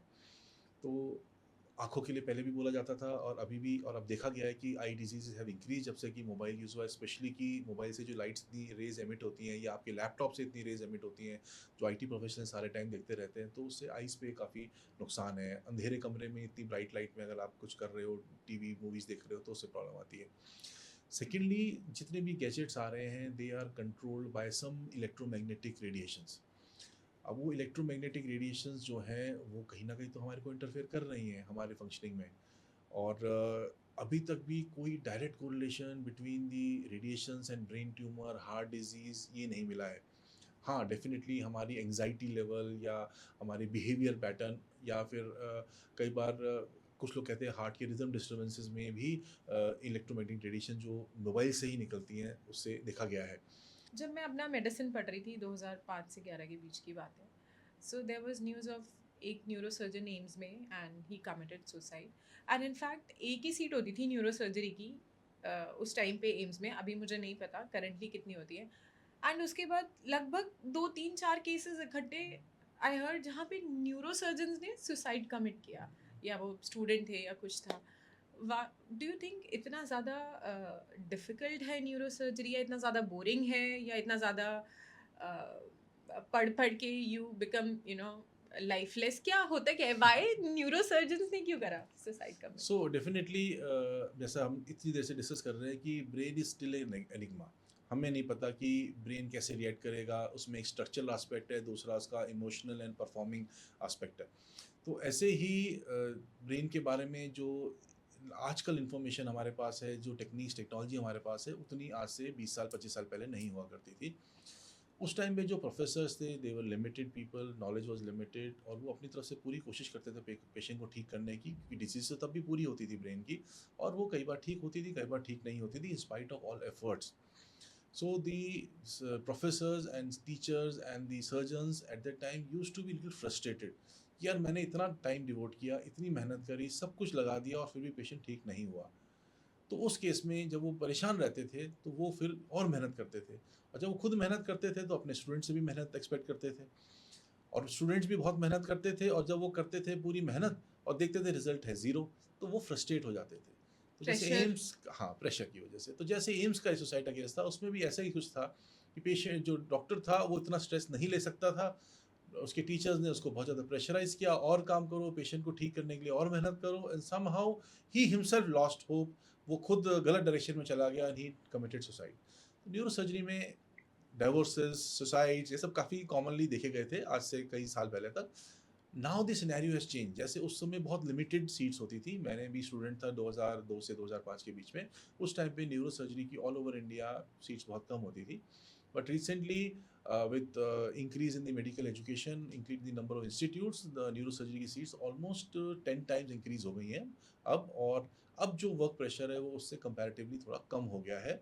जैसे जैसे एडवांसेस आए हैं वैसे वैसे पेशेंट रिजल्ट्स इंप्रूव हुए हैं, तो हमारे प्रोफेसर्स टीचर्स के मूड्स भी अच्छे रहने शुरू हो गए हैं। So in that way, because of the nihilistic approach at that time in terms of neurosurgery, people were negative, now they have become positive. अगर हम ऐसे सुने ना कि बिल्डिंग से फॉल के बहुत केसेस सुनने में आते हैं, और सुन के ही बिल्कुल हमें तो जैसे कहते हैं ना भैया, chill, something that sends chill down your spine, तो वो वाला सिनेरियो हो जाता है। तो आपने जैसे किसी का कहते हैं ना, किसी को ऐसी इंजरी हो ही गई है, तो सबसे ज़्यादा मिरेकल क्योर, या आपने ऐसा कौन सा देखा है कि इस मंजिल से गिरा था एंड स्टिल ही सर्वाइव्ड? सो नोएडा में इतना कंस्ट्रक्शन हुआ पिछले 10-12 साल में और अभी भी चल रहा है, तो बहुत सारे वर्कर्स वहाँ पर काम करते हैं, और वर्कर्स में लेडीज़ भी होती हैं, लेडीज़ के बच्चे भी होते हैं, और जब कंस्ट्रक्शन साइट पे होते हैं तो हमारे यहाँ सेफ्टी मेजर्स तो आपको पता है कि ढंग से नहीं लोग इस्तेमाल करते हैं, because of the cost factor and because of the ignorance. तो बहुत सारे बच्चे मैंने देखे जो कि फॉल फ्रॉम हाइट के हमारे पास आते थे, और कोई 3 मंजिल से गिरा है, कोई 4 मंजिल से गिरा है। अगर वो ढंग से गिरा, किसी सॉफ्ट एरिया में गिरा, तो मैंने ऐसे बच्चे देखे हैं जो कि 4-4 मंजिल से गिरे, उन्हें कुछ भी नहीं हुआ, खरोंच भी नहीं आई, खरोंच भी नहीं भी आई? नहीं आई, ब्लंट ट्रॉमा, नथिंग? कुछ भी नहीं हुआ। So it is very surprising, sometimes miracles do happen. और एक पेशेंट हमारे पास आया था आज से 8 साल पहले, जो कि यंग कंस्ट्रक्शन वर्कर था। वो करीब-करीब 5 या छठी मंजिल से गिरा था, एंड जब वो गिरा तो जो लोहे के सरिये निकल रहे होते हैं उनके ऊपर गिरा। उसका एक हाथ, गर्दन और चेस्ट, ये सरिये के अंदर थी, वो सीख कबाब बन गया था एक तरह से। When he came to us he was bleeding profusely, उसका ब्लड प्रेशर फॉल कर रहा था। बिना कोई टेस्ट कराए, बिना किसी क्लीयरेंसेस के सीधा हम उसको ऑपरेशन थिएटर में ले गए। 2 रॉड उसके गर्दन में से और चेस्ट में से निकल रही थी। हाथ वाली रॉड उन्होंने वहीं पर काट दी थी कंस्ट्रक्शन साइट पे। फिर हमने उसकी सर्जरी करी जिसमें 4-5 घंटे लगे, and finally we could save him. Next day he was almost normal and ready to be discharge. तो विदिन 48 आवर्स वो इम्प्रूव कर गया। उसके तो सर में भी आया था ट्रॉमा? उसके सर के अंदर ट्रॉमा नहीं था, बाय चांस वो सीख कबाब की तरह गिरा, तो वो उसका कोई ब्लंट इंजरी नहीं हुई, वो उन सरियों के अंदर फँस गया। ओह! ऐसे एक पेशेंट आया था अभी तो चिल्ला रिसेंटली। रहा था या बेहोश था? नहीं, वो बेहोश था उस समय, उसका ब्लड लॉस हो रहा था, तो उसको होश नहीं था कि ब्लड प्रेशर उसका हार्डली 60-70 चल रहा था। ओह! ऐसे ही एक बच्चा आया था अभी हमारे पास थोड़े टाइम पहले, उसका हर्ष फायरिंग में गन शॉट इंजरी हो गई थी उसको। हर्ष और फायरिंग क्या होता है? हाँ, तो हम देखते हैं कई बार शादियां हैं, कई बार ओकेजन्स हो रहे हैं, फेस्टिवल्स हो रहे हैं, फंक्शंस हो रहे हैं, तो लोग बंदूक को हवा में हवाई फायर करते हैं, उसको हर्ष फायरिंग कहते हैं। Okay. So this child was a young boy was looking down the terrace, और वहाँ पर देखा तो कोई शादी हो रही थी, और वहाँ से किसी ने गोली चलाई मस्ती में, और वो इसके सिर के अंदर से निकल गई। ओह! उसकी भी हमें सर्जरी करनी पड़ी, and we could save him. So इस टाइप के इंसिडेंट्स जो है प्रिवेंटेबल ट्रॉमाज हैं, जिसको हम बचाव कर सकते हैं। ऐसे ही एक इसी एरिया में हमारे पास बच्चे आए दो। फादर सुबह 4 बजे शादी से निकले अपनी पूरी फैमिली को लेके, किसी एसयूवी में नींद आ गई, और सामने खड़ी वैन से टकरा गई। वाइफ को खुद को बाधा जो चोट नहीं लगी, उनकी सिस्टर इन लॉ भी थी, दोनों बच्चों को सीवियर हेड इंजरी हुई, और उनको हमें ऑपरेट करना पड़ा। तो ये जो ट्रैफिक वायलेशंस हैं, ये जो हर्श फायरिंग है, ये जो फॉल फ्रॉम हाइट है, दीज आर प्रिवेंटेबल डिजीजेस। इससे बचाव किया जा सकता है, जस्ट थोड़े से प्रिकॉशंस, थोड़ा सा ध्यान रखना है, और हमारा इतना मतलब इससे पूरी लाइफ फैमिली सब खराब हो जाए। आजकल एक न्यू चीज़ आई है, pet parents, and there are couples who are choosing not to have kids but they have at least 1 or 2 or 3 pets at their home. So how does it play in their life? So basically everybody is busy in their work, और जब वो अपना काम करके आता है, जैसे मैं भी अपना काम करके आता हूँ, तो I have to destress myself. तो डी स्ट्रेस करने के लिए you have to find some solution, some hobby, something extra different which you Hmm. Do. So I like to watch movies, तो मैं मूवीज़ देख लेता हूँ। मैं I see reels also, but I see movies. आप बॉलीवुड फैन तो पक्का हो, बहुत सारी मूवीज के एग्जाम्पल दिए आपने, हाँ, स्प्लिट तो आई पर्सनालिटी पे। Like to see movies, both Bollywood as well as Hollywood, and I definitely learn from everything. I like to learn from everything, every person, every instance, everything which is happening around me. उससे कुछ ना कुछ अच्छा pick करता हूँ, and that is how everybody should be, कि वो positivity को पिक करे। तो I was very impress with the movie three idiots, and बहुत सारी ऐसी मूवीज़ हैं जो कि साइको थ्रिलर्स हैं वगैरह, तो उससे हेल्प मिलती है। पेट पेरेंट्स की हम बात करते हैं, तो that is another aspect. Now there are people who want to de-stress themselves, and pet is a very important way of doing that, because अगर हम as a dog या cat या even जो birds हम रखते हैं as a pet, they are de-stressing us। और कैसे वो करते हैं कि because they have very less demands, and whatever we want to do we are able to do। हम उनकी डिमांड्स हमें पता है पहले से ही, हम कैसे पूरी करेंगे वो हम पूरी कर लेते हैं, लेकिन जब वो हमारे पास आते हैं, they come to us as a kid, और किड्स हर किसी को पसंद है, and they remain kids throughout their life. उस तरीके से जो पेट लवर्स हैं, they are able to satisfy their requirements, their destressing and their emotional जो उनकी डिमांड्स हैं, वो इस पेट से पूरी हो जाती है। जैसे थ्री इडियट्स में दिखाया ना कि कॉलेज में कितनी मस्ती कर रहे हैं, सो रहे हैं, जग रहे हैं, घूम रहे हैं। आपके ऐसे कोई कॉलेज के इंस्टेंसेस नहीं है कि हमने भी ऐसे वाली मस्ती करी थी या पढ़ते पढ़ते निकाल दिया? नहीं, नहीं, ऐसा कुछ नहीं है। हर एक जने को कॉलेज लाइफ एन्जॉय करनी चाहिए, क्योंकि कॉलेज लाइफ आपके फ्रेंड्स के साथ बॉन्डिंग में हेल्प करती है, और वो बॉन्डिंग इसलिए आपको हेल्प करती है क्योंकि आज बहुत सारे कॉलेज फ्रेंड्स, और जो ड्यूरिंग माय एमसीएच डेज जो फ्रेंड्स हैं, they are in touch with me. हम उनसे केसेस डिस्कस करते हैं, इंस्टेंसेस डिस्कस करते हैं, they help us out, we help them out. तो उससे एक जो हमारा नेटवर्किंग है वो हमें हेल्प करता है, एक्सचेंज ऑफ नॉलेज हेल्प करती है। और ज़रूरी नहीं कि आपके स्ट्रेस वाले इवेंट्स ही आपको फ्रेंड्स बनाएं, आपके जो लाइट मोमेंट्स हैं वो भी आपको स्ट्रेस हेल्प करते हैं। मुझे अच्छे से याद है, when I was doing my MS, तो मैं और मेरा कोलीग सुबह से शाम तक काम करते थे, और शाम को एक बार एक 15 मिनट के लिए चाय पीने बैठते थे, जिसमें हम सुबह से शाम तक सारे बॉसेस की बुराई करते थे, चुगली करते थे, और अपने आप को डिस्ट्रेस करते थे। हमने किसी भी अपने सीनियर्स की, अपने प्रोफेसर्स की, लेक्चरर की, सबकी खूब बुराई करते थे, and we used to keep it up to ourselves. तो उससे एक तो डिस्ट्रेस हो जाते थे, प्लस हमें हमारी बॉन्डिंग बढ़ी। ऐसे ही लाइट मोमेंट्स हमारे होते थे ड्यूरिंग माय एमसीएच डेज। ये MCH days are very stressful. उसमें हमारे को बिल्कुल भी टाइम नहीं मिलता था। शाम को याद आता था कि हमने सुबह से कुछ खाया नहीं है, हम यूरिनेशन के लिए नहीं गए, और यूरिन एकदम येलो आता था, क्योंकि पानी भी नहीं पिया होता था। बट एट दैट टाइम कभी बॉस आ गए, लाइट मूवमेंट पे हो गए, कभी चाय साथ बैठ के पी ली, my boss use to give 500 rupee note और एवरी फेस्टिवल की जाओ मिठाई मंगवा लेना और सब लोग एंजॉय करना। तो those were our light moments और उन्हीं से हम उनको याद रखते हैं, दोज आर अवर मेमोरीज। या फिर कई बार हमें कोई इवेंट्स होते थे जिसमें कि हमारी कॉन्फ्रेंसेज या टीचिंग इवेंट्स होते थे, उसमें सब साथ मिलके we use to go together, chat, eat, drink together. तो वो सारे मोमेंट्स हमारे मेमोरीज बनते हैं और वो हम सब ने किए और सब करना बहुत ज़रूरी है। अगर सिर्फ काम काम काम करेंगे तो शायद पागल हो जाए। This is what I feel. Means अगर कोई आपकी बुराई कर रहा है पीठ पीछे से तो आपको बिल्कुल परेशान नहीं होना है, आपको सोचना है वो अपने आप को डी स्ट्रेस कर रहा है and just enjoy the moment. देखिए, कोई भी जना किसी की पूरे टाइम बढ़ाई नहीं कर सकता नहीं, और दिस ऐसा वाज नहीं हो जस्ट लाइक सकता अ कि जोक। कोई किसी की बुराई नहीं कर सकता। Everybody has his positive side and negative side. तो आपको पॉजिटिव सोचना है, वो बहुत इंपॉर्टेंट है, क्योंकि बुराई करने वाले तो बहुत होंगे, ये तो पर ऑडियंस उनको के लिए टेक अवे है कि कोई बुराई आपकी कर रहा है तो खुश हो, एटलीस्ट वो डी स्ट्रेस कर रहा है आपके नाम से खुद को। देखो, बुराई तो ज़रूर लोग करेंगे ही, क्योंकि अगर आप अच्छे हो और आप कुछ अच्छा कर रहे हो तो बुराई करने वाले तो आपके पास होंगे ही। अगर आपकी कोई बुराई नहीं कर रहा, इसका मतलब आप कुछ नहीं कर रहे। Nothing significant. एक न्यूरोसर्जन से मैं ये समझना चाहती हूँ कि लाइफ में प्यार या मोहब्बत इसकी अहमियत कितनी है? सी, सबसे इम्पोर्टेंट है ये, what ever is your passion, अगर आप उसको प्यार नहीं करोगे, उसको लव नहीं करोगे, तो आप उसको परस्यू नहीं कर पाओगे। It is not about human being loving another human being, it is about loving something. और मैं जो करता हूँ लव की बात या रिस्पेक्ट की बात, love is respect. I respect not just the human being, not just my patients, not just my profession, but I love everything which is around me and which is helping me. I love my mobile phone. I love my car. I love my objects which are around me. I love my pen. I love my desk and I love my room. I love my hospital. So वो जो love है, respect है, एक passion है, वो हमेशा आपके चारों तरफ घूमता रहता है. And you can be dedicated and you can be truthful only you have love in your mind. You love your आप न्यूरोसर्जन हो इसलिए आपने बोला लव इन योर माइंड, हम होते तो बोलते लव इन आवर हार्ट्स। हाँ, तो मैं थोड़ा सा प्रैक्टिकल आदमी हूँ, मैं बहुत ज़्यादा इमोशंस में नहीं बिलीव करता। मैंने सेम वे अपनी फैमिली को भी उस हिसाब से रखा है कि बहुत ज़्यादा इमोशनल में नहीं रखता। हालांकि I am emotional person but I don't show that, क्योंकि मुझे लगता है कि लाइफ में अप्स एंड डाउन्स होते रहते हैं। If you are too emotional and if you are hurted by those emotions and those ups and downs, then it is very difficult to cope up.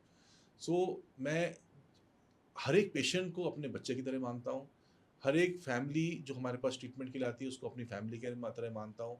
उनके सुख और दुख में मैं उतना ही कंपैशनेट होता हूँ जितना कि मैं अपनी फैमिली के साथ होऊंगा। On the contrary, on the other side, मैं अपनी फैमिली में भी थोड़ा सा प्रैक्टिकल एलिमेंट को साथ में रखता हूँ, ताकि बहुत ज़्यादा इमोशंस ना आए। हर एक जना अपने आप में एक इंडिपेंडेंट रहे। आजकल इंडिया में लाइफ की बहुत ज़्यादा वैल्यू नहीं है। आप अगर न्यूज़पेपर खोल के देखेंगे, every day there are so many sad newses. कहीं पर बस खाई में गिर गई, कहीं बस में आग लग गई, कहीं पर कोई एक्सीडेंट हो गया, कहीं पर कैलामिटी आ गई। ऐसा लगता है कि इंडिया में लोगों को मरने का एक बहाना चाहिए। And we see so many diseases right from my MS and MCH, कि मुझे डर लगता है कि कोई भी डिजीज़ किसी को भी हो सकती है। तो लव है, रिस्पेक्ट भी है, पैशन भी है, इमोशंस भी है, पर मैं न्यूरो सर्जरी के सामने उन सबको थोड़ा सा साइड में रखता हूँ।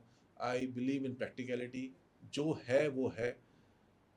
और भगवत गीता में ये लिखा है कि you can't change too many things, everything is destined by the God.